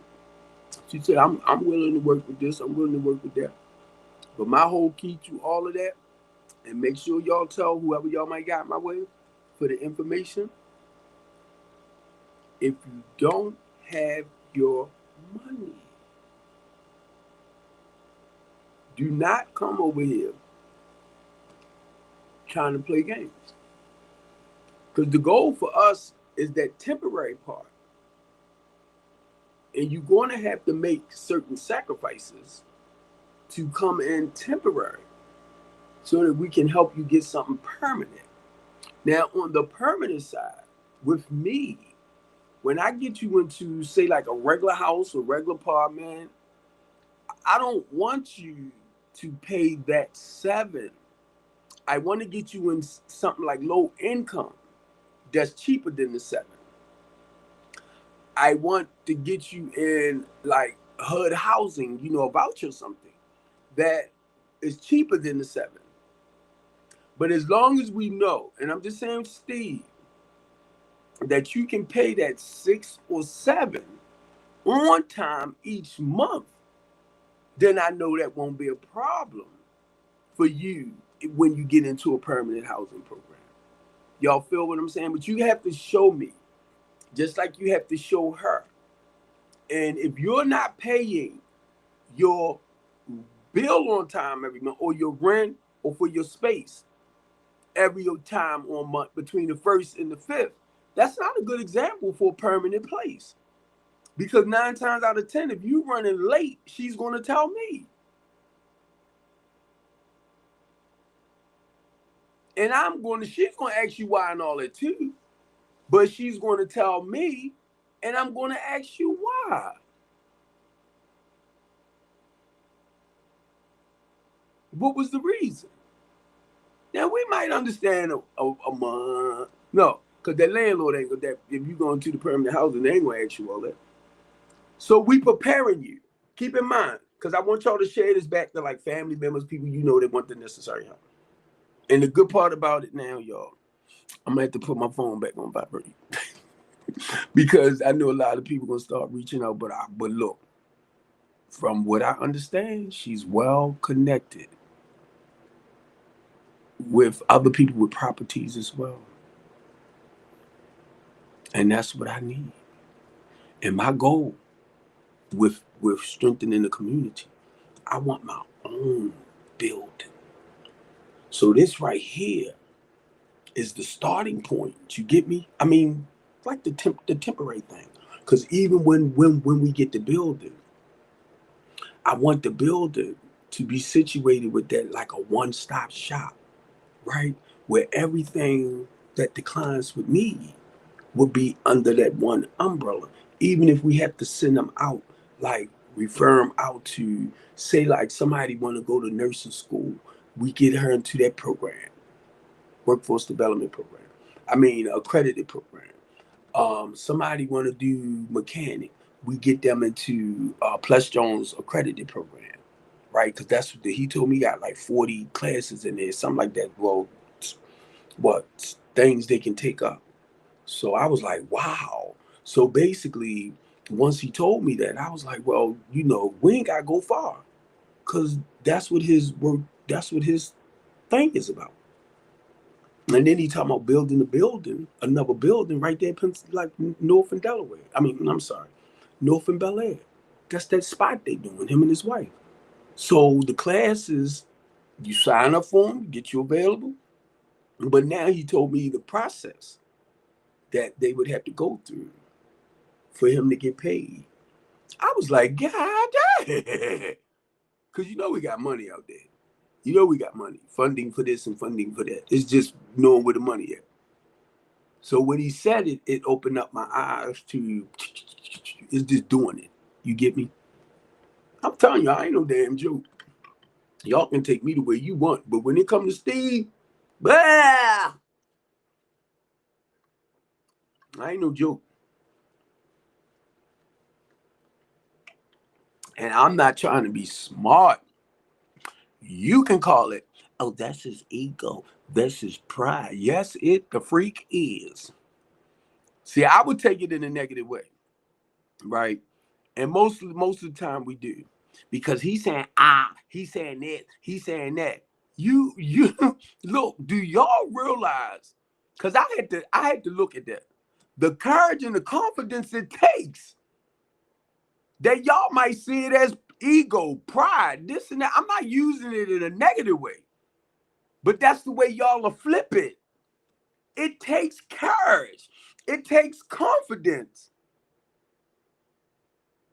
motivation.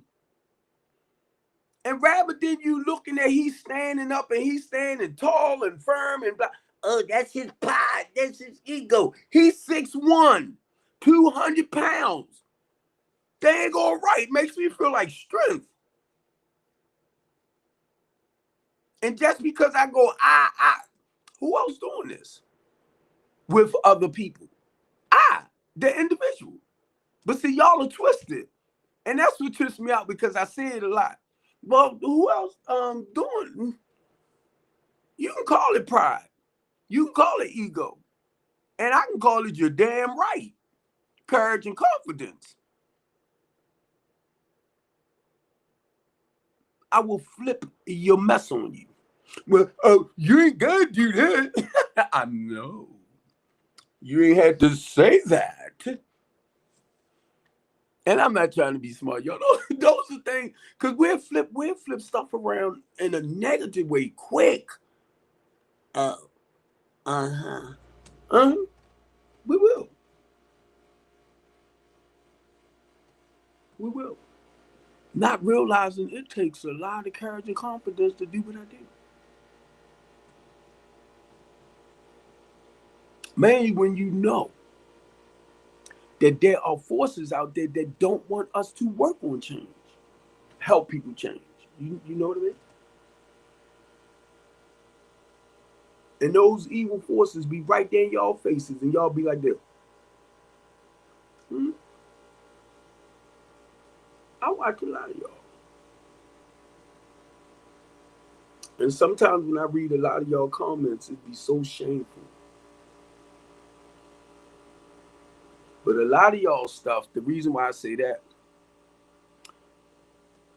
when it's relating to our homeless and the people that's in the poorest communities, the people that have to rely on state and government funding right now.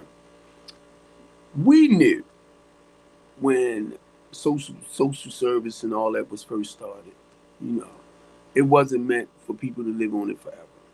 It was not. Some people might have been on it 20, 30, 40 years, whatever. Right.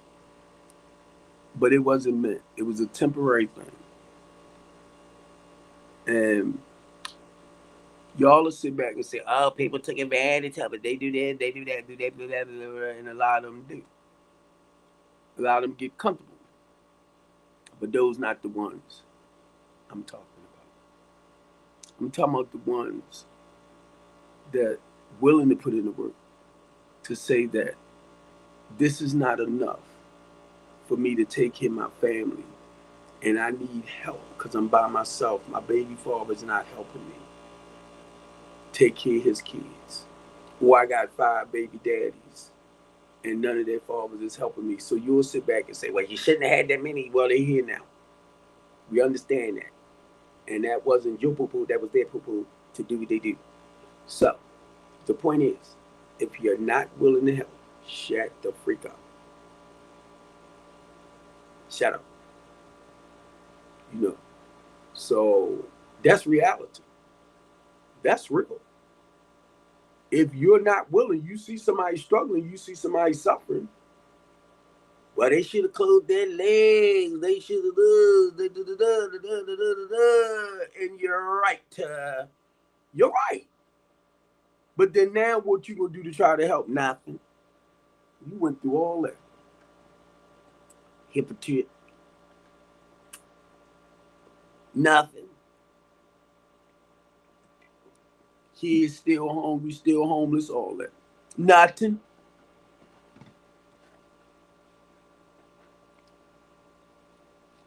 And who are the people that's quick to judge other people the most?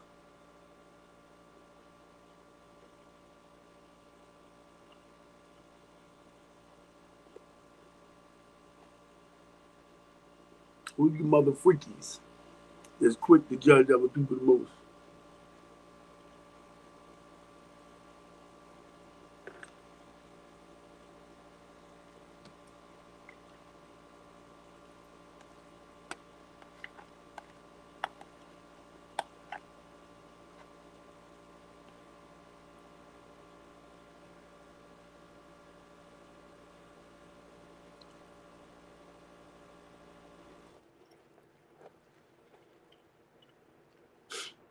So quick to down other people.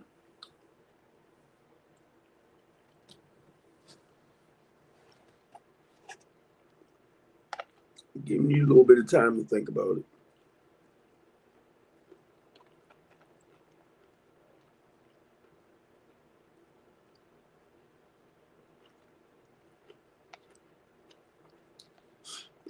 I hope I can fall asleep because I went to sleep a little earlier.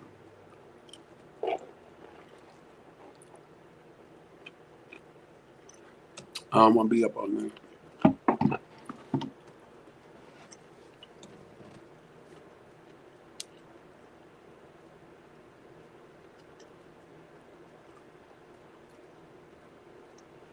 I've been banned.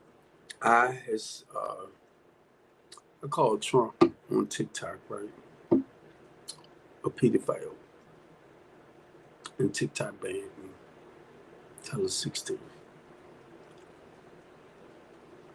And I be trying to watch some. You said that the president's decision to deploy the national. Oh, he's talking with.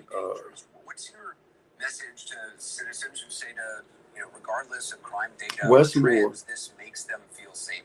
Is talking I'm with. Embarrassed. I'm angered, and frankly, I'm heartbroken for the members of the National Guard who are asked to take on this mission. As someone who has served this country overseas and who has led soldiers in combat, and see this real. Is not just the 63rd governor of this real, but also the and people will criticize everything he's saying about how, when, and why I deploy members of our National Guard. Somebody said why Trump didn't deploy for January the 6th. He did not. And I am going to get off it because y'all know I'll go straight into politics. A lot of y'all that's knocking Governor Westmore and Brandon Scott, basically what they telling Trump, don't come in Baltimore with that bull crap. That's all they tell him. And the governor do not approve of what he did because y'all fail to see. That's why I said I need to turn this off. He targeted the black poor communities. And a lot of y'all okay with that. Then he targeted the homeless population. And y'all approve of that message. You got people down out on their own freaking luck anyway. And they already down. And this man is stepping on their necks. And y'all are with that. That's why they speaking out the way they do. The way they doing.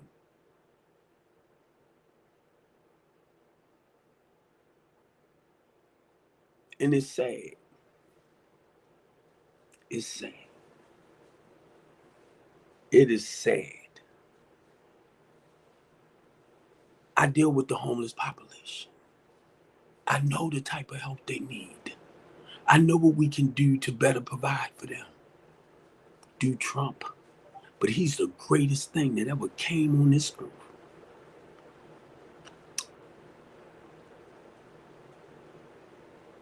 Do y'all know? And I thought about Michelle. She called me, and Michelle had the food project in Baltimore City. She said, Steve, I got about 7 families homeless. And she's teaching culinary classes. Some of them sleeping out their cars, some of them sleeping here and there. And guess what? Wherever they at, they make their way down there to take those classes so they can start living a better way of life. She said, can you house them? Now I can call her and let her know. Tell them, come on. Lisa Pierce does the same things, and it hit me. She trains and everything too, right? So I believe her program is like Plus Jones program, and I'm trying to get it together like a workforce development program and accredited. Which she trained. She trained for warehouses, all that type of stuff, right? If she had to. And I'm looking at Lisa, and that's somebody on TikTok on LinkedIn. And I noticed, and I'm just saying this because these people, most of their clients are Black people. And they're young. And then some of them might be returning citizens. The ones that y'all tend to turn your backs on. Like, the freak with them. They got to get that. They got to, because that's the mentality we take. When we already got it made. Well, I got mine. They got theirs to get. Well, I hope you get it. But look, seriously, though. And that's what, and I say that a lot of this, keep in mind, a lot of them had programs. And they helping homeless people. And the people showing up like daily, like nothing is, they will go back to that living situation. Uncle T, I just want to say this, bro.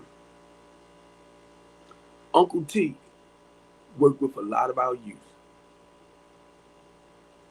Boys, girls. We're talking about teenagers. Most of them I see are teenagers.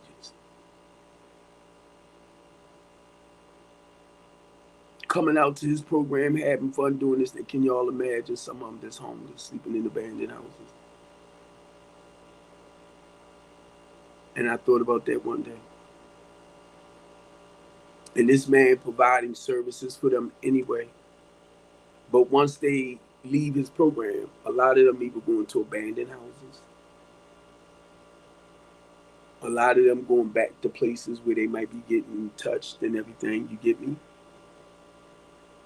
This is the type of stuff, y'all, because of the arena I'm in.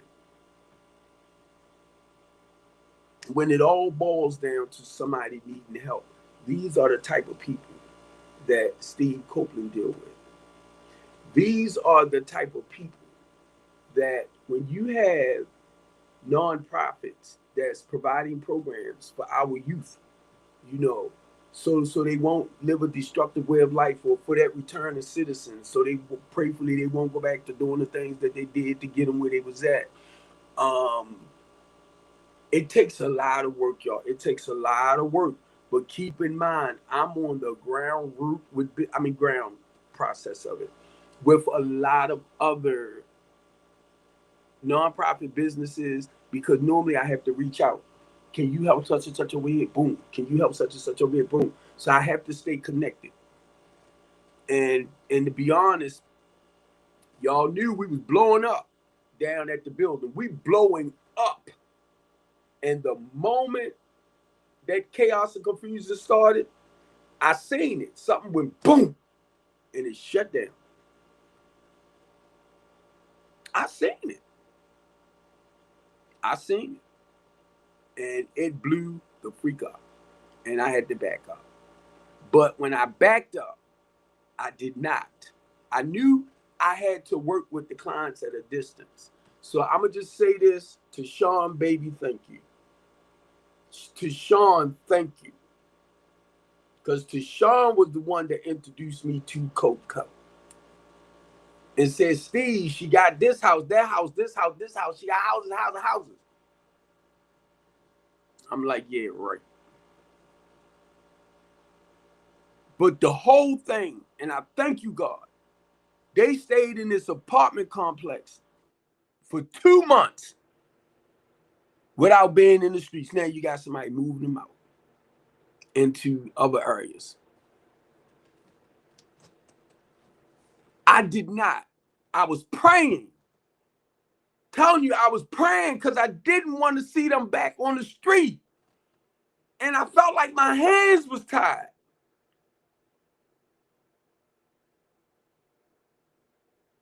And Coco got him. When I woke up the night with my cast on my feet because I went to sleep. And the first thing came out my mouth when I opened up my eyes, and I realized, I said, thank you, God, for what Coco is doing. I was like, thank you, because it hit me. Steve, didn't I tell you I got your back? I said, thank you. So my thing is let Coco do what Coco do, because she, that's the realtor one. the temporary permanent. Right there. I said, Coco, do you realize you providing everything that I was looking for right here for them? Starting it temporary, and she can even do the permanent. And she told me in her talking, she said, I want a hotel. It's like, God dang, because y'all see where I'm at, right? I want a bigger facility. So to show you where she's at with all of this too, she wanted bigger and better. And 9 times out of 10, because she's a realtor, she's gonna keep doing her housing thing. But now she'll be able to spread them out in months. And I feel like right now I got somebody. She's already doing it. But now, mind you, she's trying to grow. She already doing the housing part, but she's trying to grow. She's trying to grow here. So it's like, I'm here, so I can help you. We just got to come together and go here together. And my thing, like I told her, y'all, I ain't getting with no damn body without signing a contract. You ain't gonna play me this time. It ain't gonna be that easy. But look, when it comes to trying to do the landlord thing, and that's what I would tell her, landlord tenant with me, I said, I ain't got to worry about that with you. I said, I ain't worried about that. That's all I'm going to do is run the transition when I say that, the wraparound service part of it. Right there. It's all right there. It's all right there. Now the goal is, since the housing part, making sure, and God dang it, I meant to end this when I seen the 2 hours come up.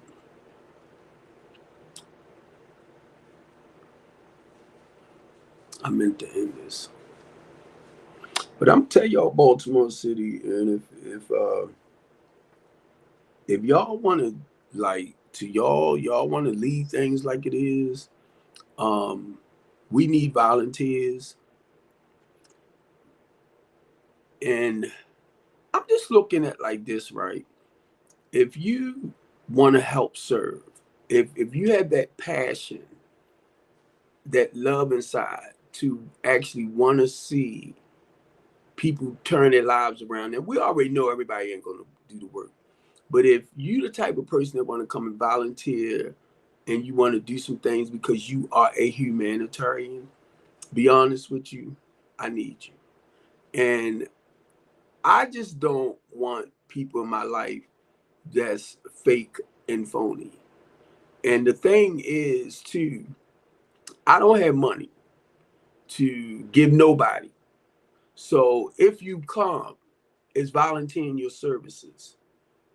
Now, when it gets to that point that I can be able to give a little stifling, or when it gets to that point where I'm able to do the 501c3, stuff like that, and I can put you in a salary, that's what I would do. But for that's if you hanging in here, because I can't just, everything, has to take its course.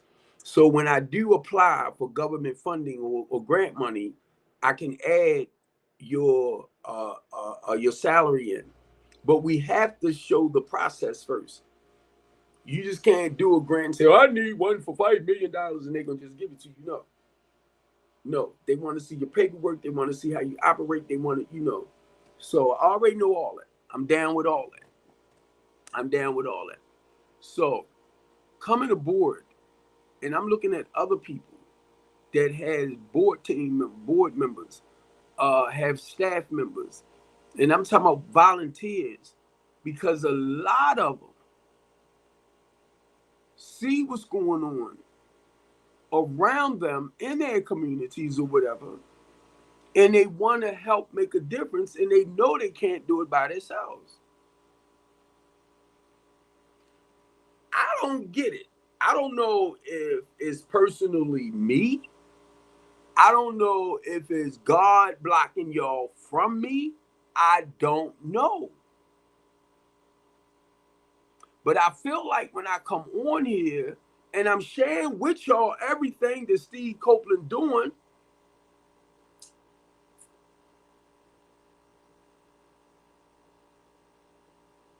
I don't know. And I'm going to tell you right now, I kid, not joking, I play right. But I know y'all labeled me that as the big mouth boy black dude. Y'all gave me that, right? So I'm current it. But I am a spokesperson. I'm not your average pastor, elder. And the Lord said, I'm not that. And you call yourself a Christian man? Yes, I am, because I'm a loving, caring, kind, considerate. Don't get it twisted. And didn't he turn over that table in the synagogue? Don't get it twisted. He got angry too. So why would y'all sit back and act like somebody's supposed to be one-sided? Well, see, when you fall for the hill, you the carnal fruit back, and I be looking at y'all like y'all are some of the dumbest damn people, because you fall short and you twist your ankle and you do all that too. But you got the point. But see, my ankle don't hurt as much as your ankle hurt. I understand you broke your ankle, but my pain is not as great as your pain. What? Yeah. I be like, no, they didn't. Mm-hmm. That's how we do each other. Pain is pain, baby. That mess hurt. Y'all see me sitting up here and I be crying because my feelings hurt. Dang, he going again. He must be depressed. Or he need medication. Not medication. Meditation. He crying because somebody hurt his feelings. Well, you ain't supposed to cry. You supposed to play hard, dude. See, you emotionally and mentally and spiritually unbalanced. That's the way y'all want me to talk. Sean told me stop. I said to Sean, they want me to change my voice. They want me to be more proper. They want me to be more educated and stuff like that to Sean. She said, Steve, you don't shut the hell up. No. They want me to be who they want me to be to Sean. I gotta sit up there and be more proper. I gotta act more educated. I said, that don't even sound right. That's not me.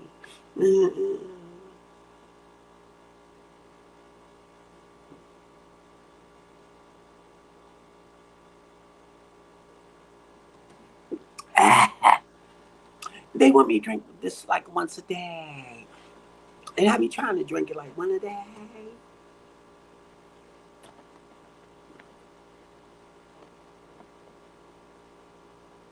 A lot of y'all get lost trying to be who people want you to be. If you can't love Steve Copeland, you ain't got to love me. I love me. And I want y'all to love y'all. Because that's one thing I understand, y'all. If you don't really care for yourself, love yourself, if you don't have it in you, and that's what I had to understand. I'm a loving, caring, kind, considerate person. It's in me. And not only that it's in me, I'm going to do this again. Watch my actions. Watch my actions. Watch my actions. I'm sorry. Watch what I do. I say it all the time because I know I talk. I tell everybody, I said, I talk. I'm a talker. But I say, watch my actions. They speak louder than anything I could say out my mouth. Because it's not just what I say, I do what I say.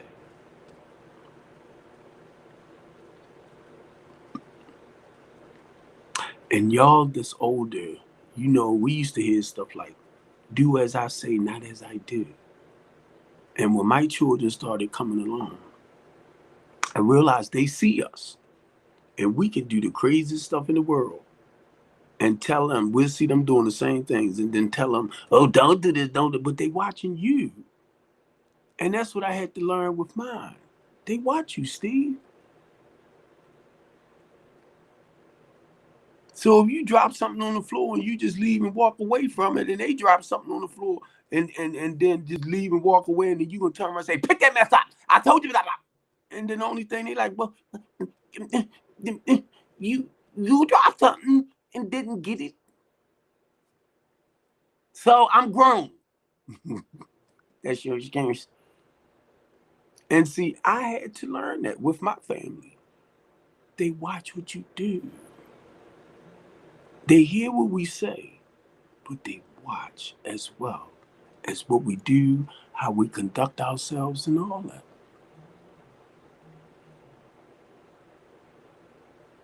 Thank y'all. Thank you. I'm gonna try to get down this building, so I can get this truck right. I'm trying to get back, y'all. I'm trying to get back to doing what I used to do. And I'm gonna just put it like this, if it's God's will. Because I love what I do with the housing program. I want to get back to getting donations and all this stuff, giving it back to the community. But the way I'm looking at this too, with the box truck, right? If it's doable, I probably start doing. I'm going to say commercial work with it. I might start doing Amazon.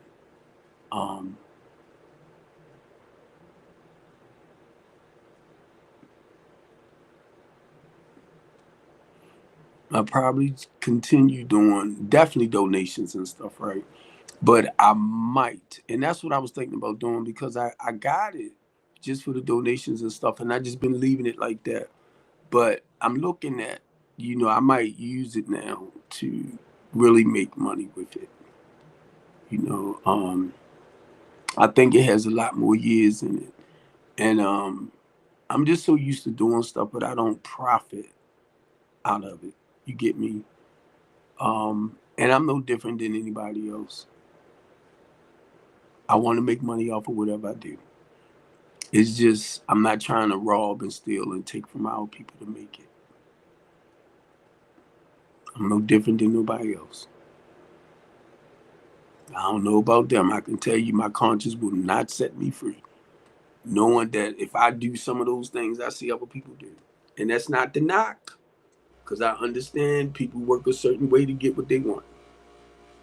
And if you watch me work and what I do, and I'm going to tell you, it's a lot of us that do amazing work, and we're not profiting from it.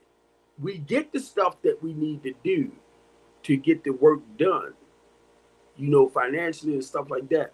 But a lot of us are not profiting from what we do.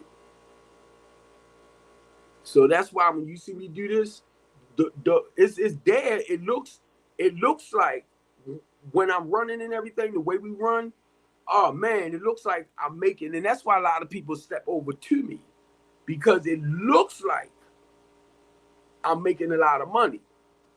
And they come in to see what they can basically profit. I ain't dumb by far, y'all.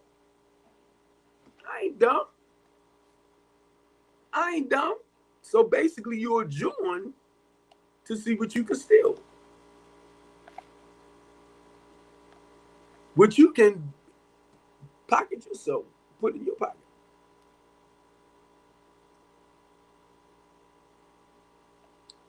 I ain't dumb by far.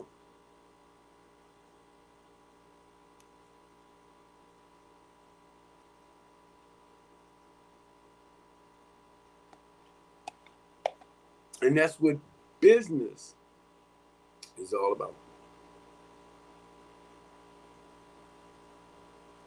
It's like, how can I profit?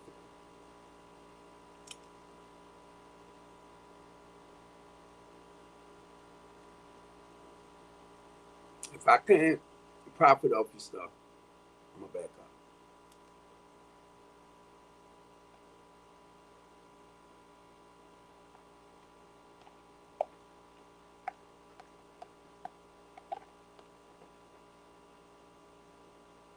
If I can't profit off your pain and misery, I'm gonna back up.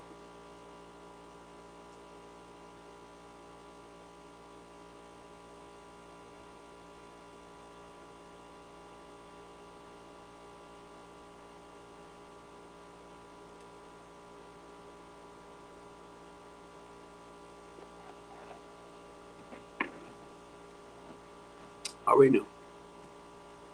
I already know. It's the game. I already know. I'm not gonna knock you because I already know that where you at for what it takes to, fatten your pocket. And I know it's business. It's just certain things don't feel right to me. Okay? And some things remind me too much of my crooked lifestyle. And that's the only reason why I might tell you, if you're doing a lot of crooked stuff to fatten up your pocket, don't let me see it. That's all I ask. Don't let me see it. I know it's business with some of us. Ask Trump. Trump can tell you. Trump don't mind. He'll take your money, invest your money. If he lose your money, he'll file for bankruptcy. So he won't have to pay you back. He did it, 6 times? That was your money. He screwed it up. I ain't paying you nothing. And got the money to pay you back. This ain't paying you. So he'll file bankruptcy on that one. Because he know they only got to stick to that one. That deal. That's why he's slick like he is.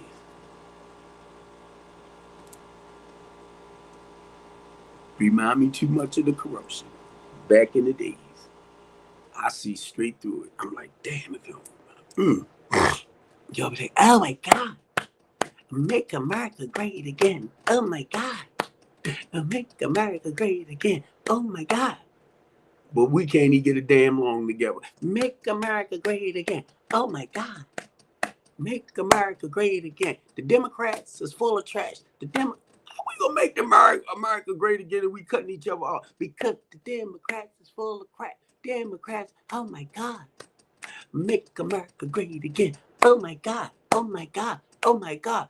Let's go over to DC and screw the black poor community. Oh my God. He making America great again. Oh my God. He make America great again. Let's screw the homeless people. Oh my God, he's really making America great again. He's cutting out the state and government funding that I pay. Oh my God. Let's make America great again. I don't know what the hell wrong with me today. Maybe it's the coffee. I don't know. Oh my God. Make America great again. Trump is the best thing that ever happened.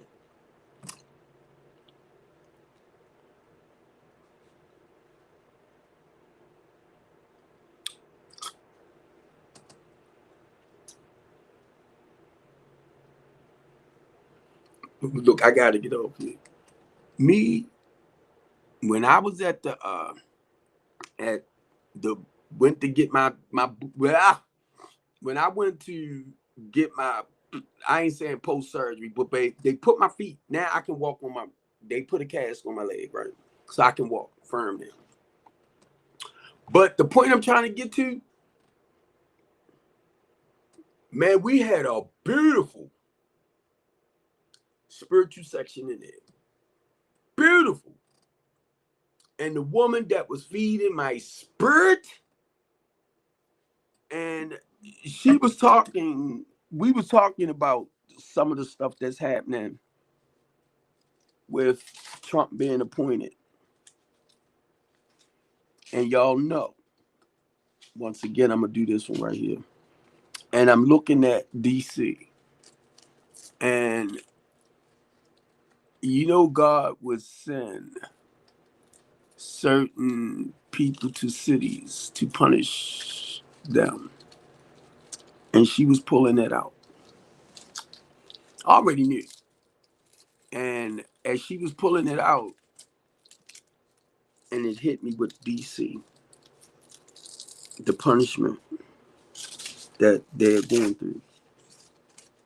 The National Guard, and I'm hoping and praying, y'all. I'm hoping and praying that they don't start killing off people.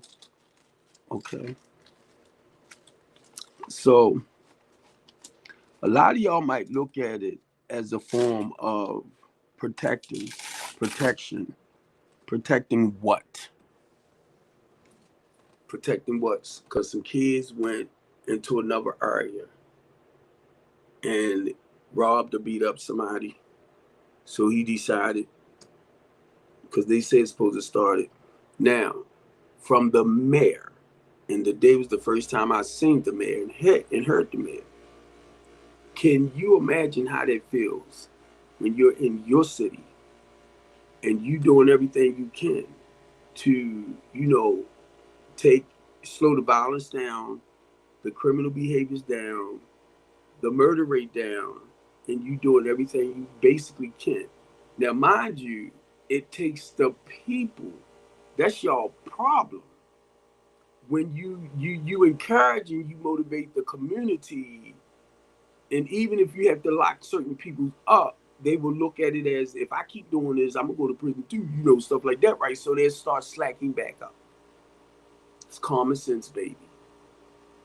So when you start reducing the crime rate, the homicide rate, all of that, it's actually the people that's not practicing those behaviors as much.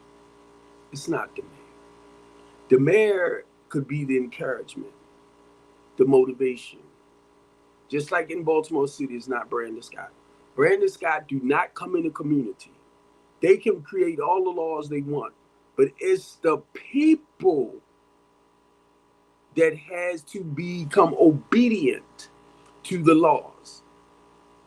And you have to find ways and means to work with the people, or encouraging the people not to continue practicing those destructive behaviors. It's the people.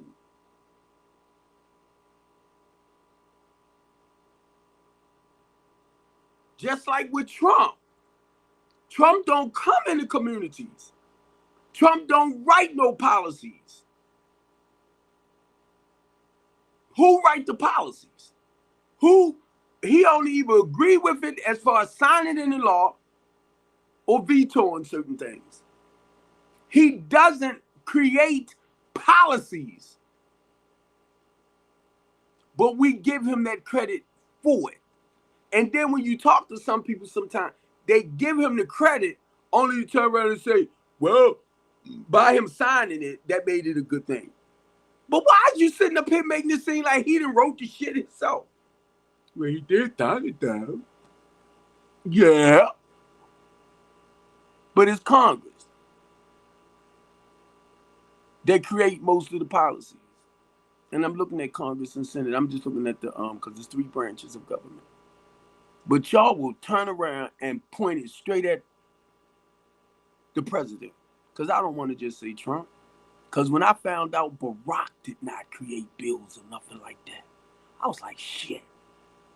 Because we giving people too much credit and honor that they doesn't deserve. They don't have the time. And mainly when you know they got so many pages to it. What the heck time they got to write this stuff? Let's be real. So I started saying a lot of that, y'all. I was like, we giving the people the wrong too much credit that don't deserve credit. And Trump know that shit. Trump probably be saying, look what the fuck Congress doing to y'all. Y'all think it's me. That's Congress. I'm just taking credit for it. Or Trump might be sitting up there, look what Bill Gates and them doing with y'all. I'm just taking credit for it. I'm just a puppet. We saving up money like that because see, when we put the peoples in these big old plantations called prisons, they can go into these warehouses and some of them can go into some of these offices because they hook them up, right? And they only pay them $3 a day, so they save a lot of money.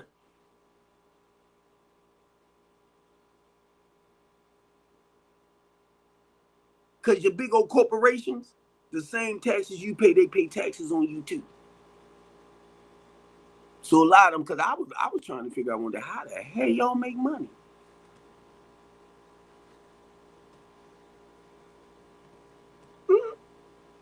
When you got a white collar type job, you know they provide all that for you.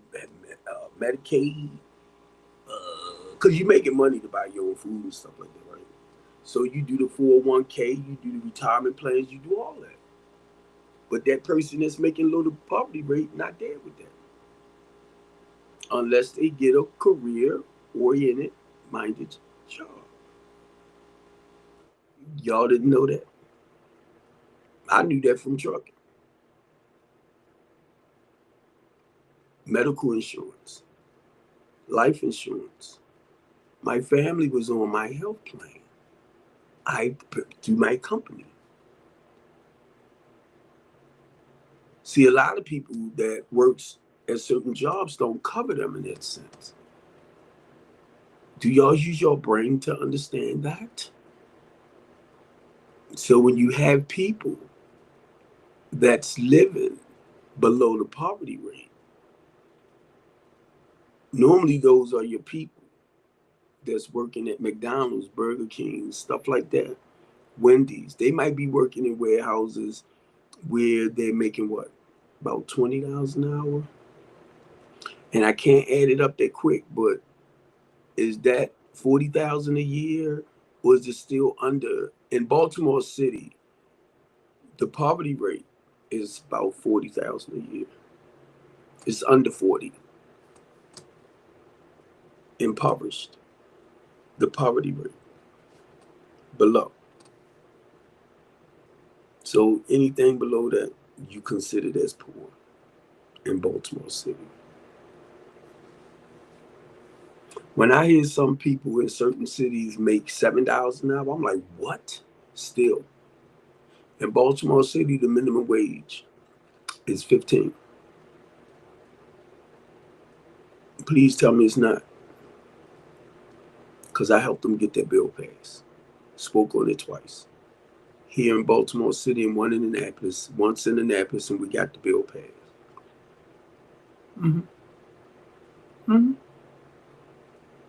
Went from 1050 to 11.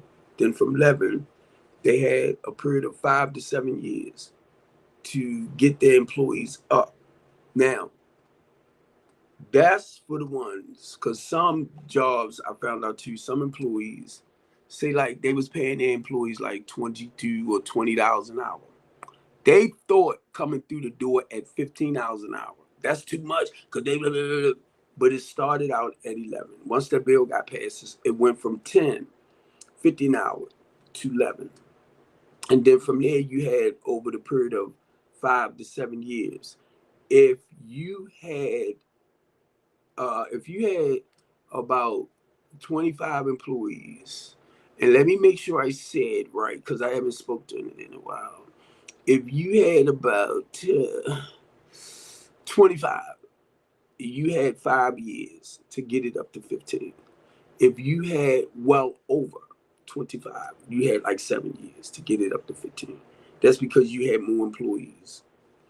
And the bill started out as a health bill, right? And I'm trying to think of the proper names that we used it for. And a lot of, and me and a lady in the hospital was talking about this. A lot of people that was working for places like John Hopkins, I'm trying to think somehow older hospitals. A lot of them been there for years and was not making like over $15 an hour. Or they was discriminating, I think, from what the lady was saying, where they wasn't giving them over 15. My daughter came in making well over 15. My ex-wife, a CNA, came in making well over 15. See, I'm looking at this because I had to do some research on it in the city, not around the world. So to find out that most of them been there and it wasn't working, they wasn't making over 15, which they should have made well over 15. This is what the lady was telling me about. She said, I remember that, right? And once they broke that cycle, it was for, and if I'm not mistaken, she was even saying John Hopkins, it was one of them older hospitals that been around that was like discriminating against certain people when it came to like nursing and stuff like that, or technician. So I'm just saying stuff for the hospital wise, right? It started out like that to get them more money or paid more. So I spoke on it here in Baltimore City, and we went to Annapolis, and I was the last one that came up and spoke about it, and they did get the bill passed. And a lot of y'all know that Mayor Pugh spoke on the $15 minimum wage. That was her campaign. When Mayor Pugh got in, she rejected the $15 minimum bill, the minimum wage. It's like now, a lot of us got mad because this is what you basically campaigned on, getting it up to 15. But now, mind you, it was in the city. But when whatever she did, what she did, as far as rejecting it, I didn't understand at the time. She sent this state. And once we realized it, it was like, okay, because not just for Baltimore City, it was for certain parts of the county as well to get it up. And I found out too that a lot of people in the county wasn't getting paid, like in warehouses and stuff. They wasn't making like at least 12, 13, 14, 15 hours an hour. You get me? So now once they get ready to raise it again, it's going to start from 15 and it might go up to 21 or 22, right?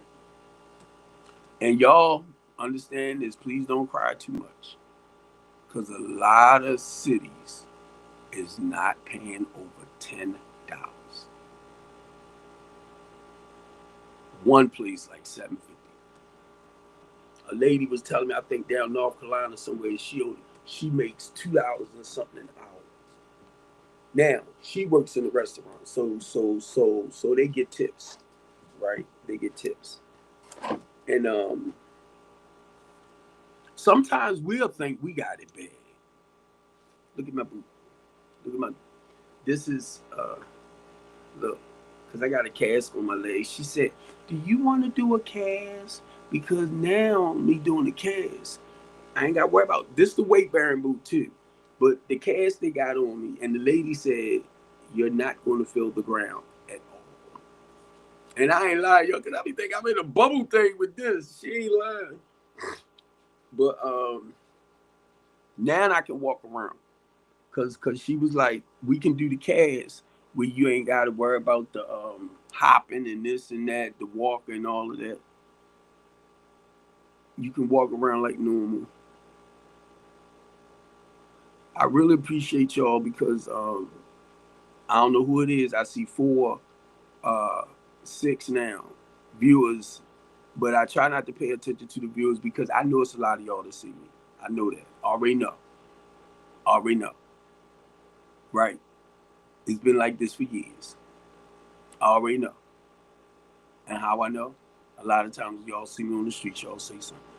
So I be watching, y'all just don't say nothing. I'm like, okay. But I'm gonna tell you like this. You might want to pass judgment.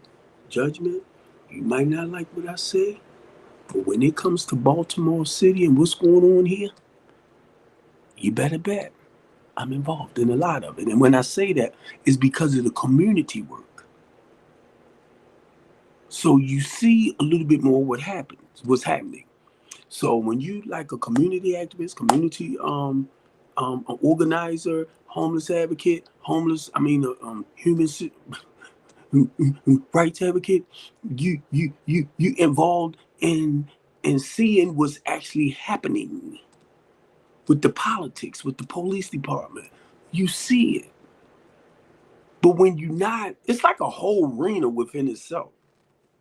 Because I notice when I come to an NA meeting, I can't sit back and share in NA like I'm sharing about politics or religion on my platform. I can't. And I realize, because of what I do as a community activist, this is a whole different, like, I'm speaking a whole different language. They get it, but this is not the place. Even with church, you got church people gonna talk Bible, scripture. You got people that's on a spiritual journey like me. I can talk Bible.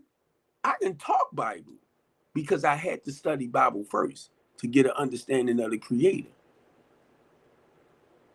And as time began to go on, I watch how the knowledge and the wisdom that I gained through scripture, through my particular religion, if you want to take it there too, but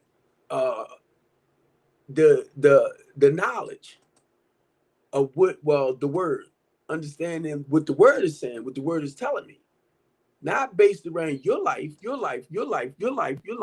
good at pointing fingers that this apply to everybody, like, but what he's telling me about my life and how, helping me better understand how he created the world and everything he created was good and stuff like that. So it became personal after a while.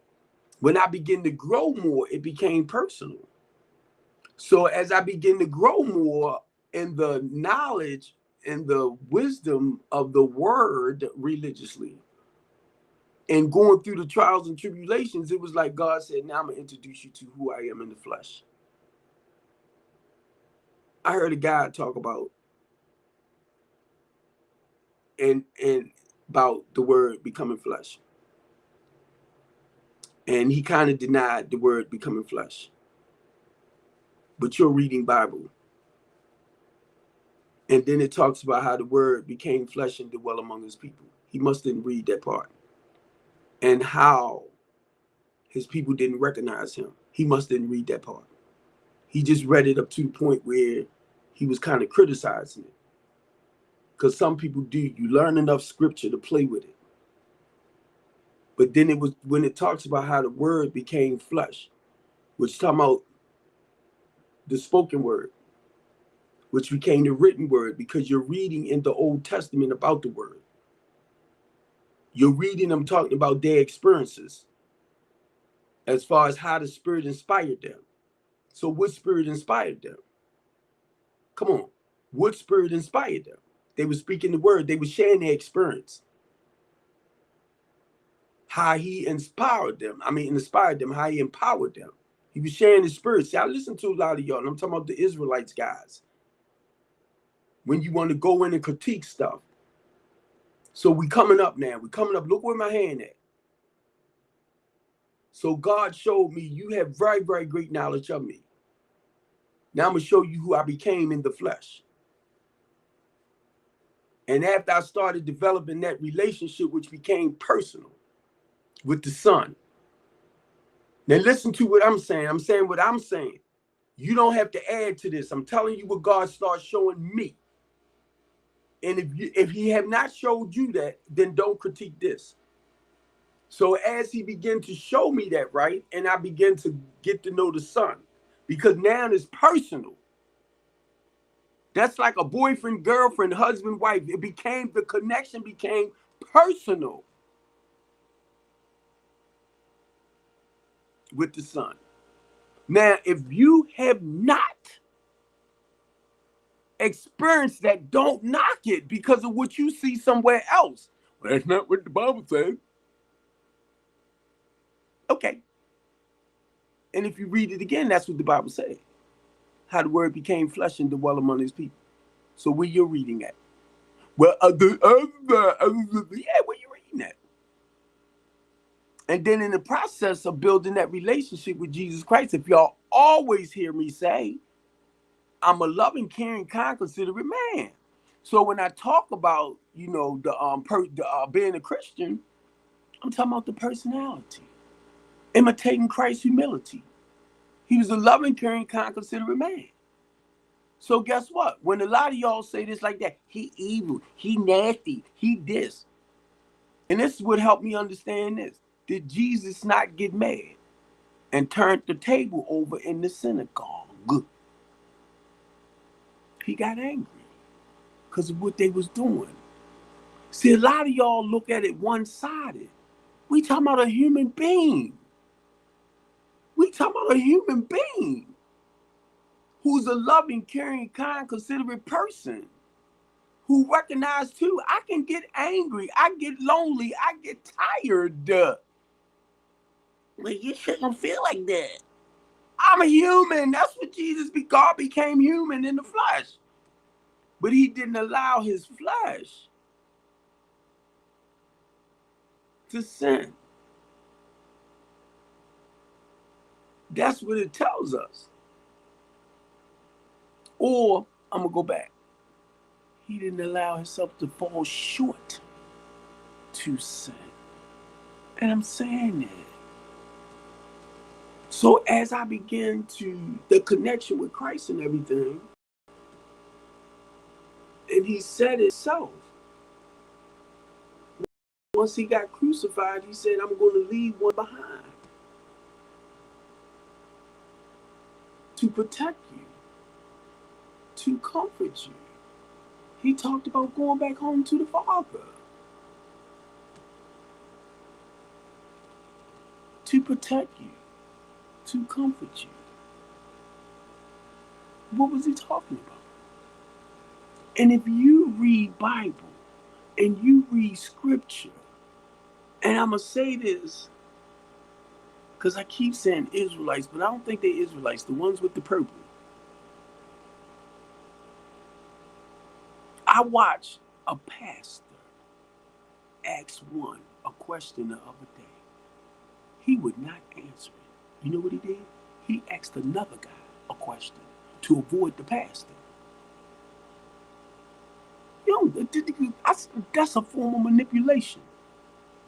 Just answer the question. And that's what our text is. Because when you study enough to get your point across when you playing with people. And the moment somebody throw you off of what you know and what you think you believe to correct what you say, you divert from it. And now, mind you, I'm sitting back and I'm seeing that. Because any scripture you go into, I guarantee you, I can share an experience on it. And it will blow your mind. You know why? Because it won't even relate to what you studied in scripture. That's what it said. And I start realizing that throughout, I'm going to say, my life and my journey. But I understand too that when Christ was crucified, and I know today, when y'all hear me talk, And I say my journey is spiritual. It's guided by the Holy Spirit. I understand the process.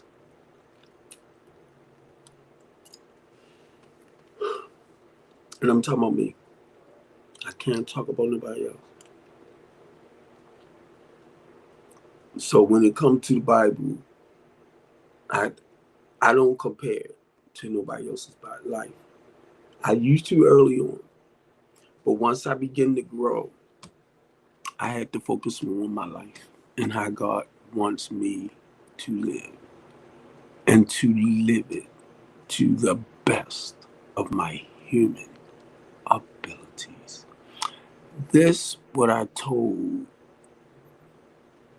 Tamika, I'm gonna say your name, baby, that put the cast on my leg, and she fed me spiritually to the utmost and took it to a whole different level. And I said, thank you. Because I was wondering, I'm sitting here, and like I said, a lot of people don't reach me. A lot of people don't feed me sometimes. They feed me, you mean well. I don't want to criticize it, right? I said, oh my God. And I told her, I said, a lot of the stuff I used to do, I just don't do no more. A lot of the stuff I used to do, I just don't do no more. And I said, that's a beautiful feeling, because the reason why I was saying that, I'm not struggling just for the day with a lot of the stuff that I used to struggle with. So when we talk about repentance, when we talk about returning stuff over to God, I said a lot of stuff, and that come from getting old too, don't get it wrong. A lot what I used to do as a child, I don't find pleasure in a lot of it no more. And a lot of times I have to tell this no. You can't do this, Steve. You can't have that, Steve. But it's the spirit that has to gain control over the flesh. It's the spirit, man. Because the flesh does what it wants to do. And it's a good feeling when I said that, because I'm not struggling with a lot of stuff that I did and fought to let go of throughout the years. So at 63, I'm like, wow. I'm at a place in my life where I'm content. Is that the word? I was telling her I haven't had sex in 6 years. And I was telling her about how the young lady I was with left me, blah, blah, blah, and she been gone for 6 years and I ain't had none of that. And the reason why I was saying that, because sex was a major problem for me. Yeah, I get lonely. I get tired. I go through my little changes. But what I was sharing with her, I'm not caught up like I used to be. Do y'all understand that sense of freedom? And I think that comes with age too, from where I'm at. I don't care the go to clubs, do this and do that, just to, I don't. And this was something else. This is something else I told her too. I said, my goal, once I make this, whenever I do get back into a relationship, right? I'm looking for a God-fearing woman. So I'm looking for a woman in the church. I'm looking for a woman in the church. I'm doing this, I'm doing that. And then it hit me. That's what I want. But that's not what God had put there. Mike put there. You get me? And I was telling her that, and she bust out laughing. Because sometimes we plan certain things, we plan it, but don't plan the outcome. And it hit me. Now, and this woman was building me up. She was, it was like she was talking to my spirit. But actually, what she was doing, she was filling in the gaps. You know how we pray and we ask God, look, what are you trying to tell me? What's happening? Blah, blah, blah, blah, blah. So she was coming from another level to fill what some of the stuff that I was asking God about. And it's me, her, and another young lady in there. And we talking spiritual, not based on no religion. She's at a certain level in her spiritual growth than me. And she was feeding it. And I'm like, wow. And I had to look. Because you know the flesh gonna try to come in. Yeah, well, you need to take a woman like that. You need to stop. Because that's not what it was. Stop. Don't even let your mind go there. And a lot of the stuff she was saying spiritually, it was connecting, and you know how the spirit runs through you. And I'm like, oh my God. I mean, I'm like, she hit me. I'm like, oh.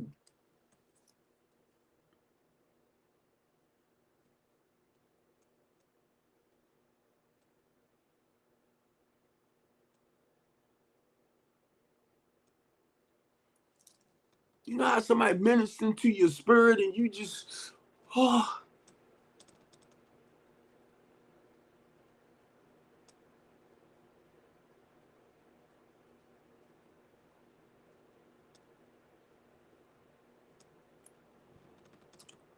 I'm like, thank you. Because I'm hearing the spirit, how that he's using her. I'm hearing it.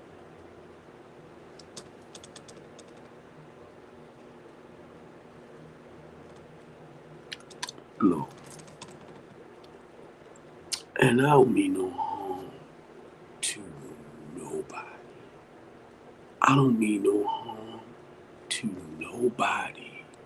But when it comes to my relationship with the Father, the Son, and the Holy Spirit, I do not freaking play. Okay?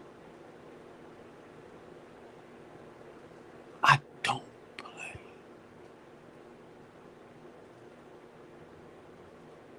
When it comes to my relationship with the Father, the Son, the Holy Spirit, it's just one. I don't play. I'm not coming at you with a lot of knowledge and wisdom and research and study. I keep it plain and simple.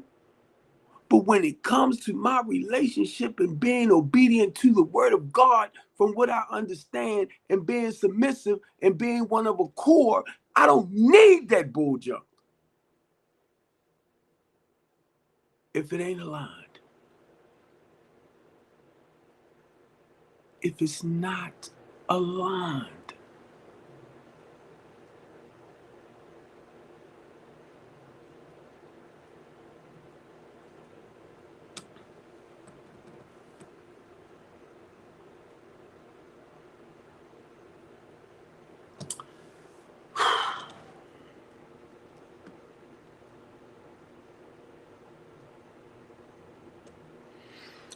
That's why I realize, y'all,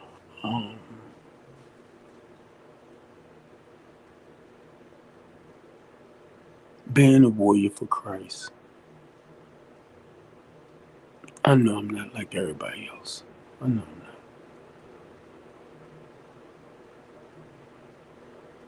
I know I'm not. I know sometimes when I come hard. And it's not that I'm coming hard to hurt nobody. I'm coming hard because a lot of times I want us to, do better.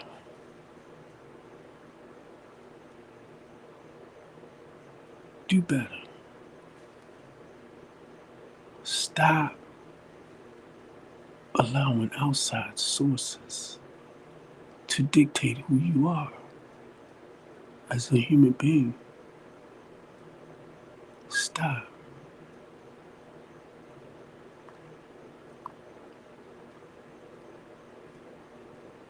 And if y'all want to say, oh, he's afraid, he this, he that, and I'm going to say, yeah, because I don't want you to come over here and try to mold me and shape me out to be who you think I should be. Don't do it. Don't do it. And this is the same way I try to teach my children to be independent, to stand firm on your morals, your values, your principles. If you love a person, love them for who they are. Some people you might love and really care for, and guess what? You might not like certain behaviors. That don't mean you don't love them. That just means that might not be the place you should be. And you might have to grow. I refuse today, y'all. At least I try not to be miserable. In any relationship, and when I say that it's not always connected to boyfriend, girlfriend, I refuse to be miserable. Period. And we can be friends. I gotta watch myself. I gotta watch what I say. I gotta watch what I do. Because I don't want you to argue with me, or I don't want you to feel uncomfortable about me. No, I'm not spending the rest of my life like that. You can. I'm not doing it. That's why we call it sticking by some morals, values, and principles. Some integrity. If you don't like it, bye. Bye.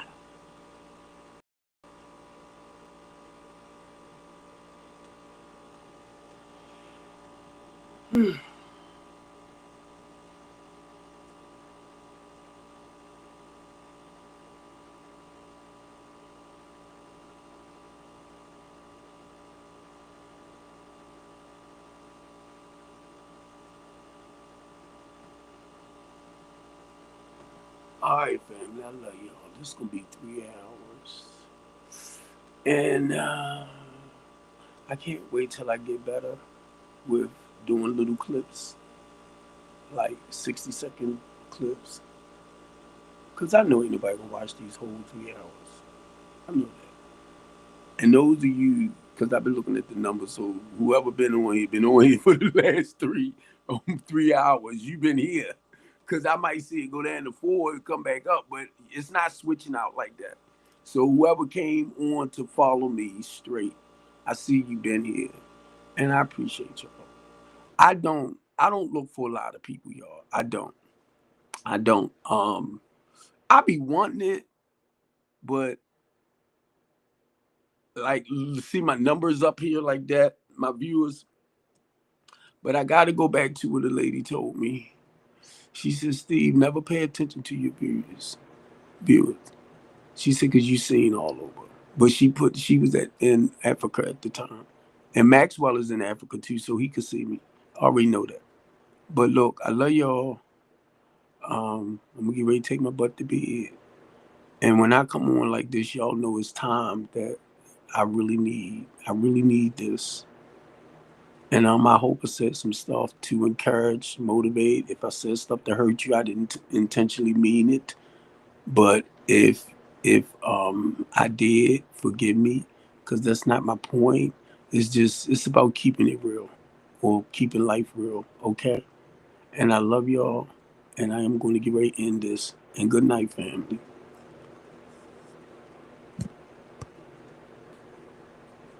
Get out of here. Get. All right, I gotta wait for this to end. Do do do do do do do do do. Come on, you went past my 3 hours.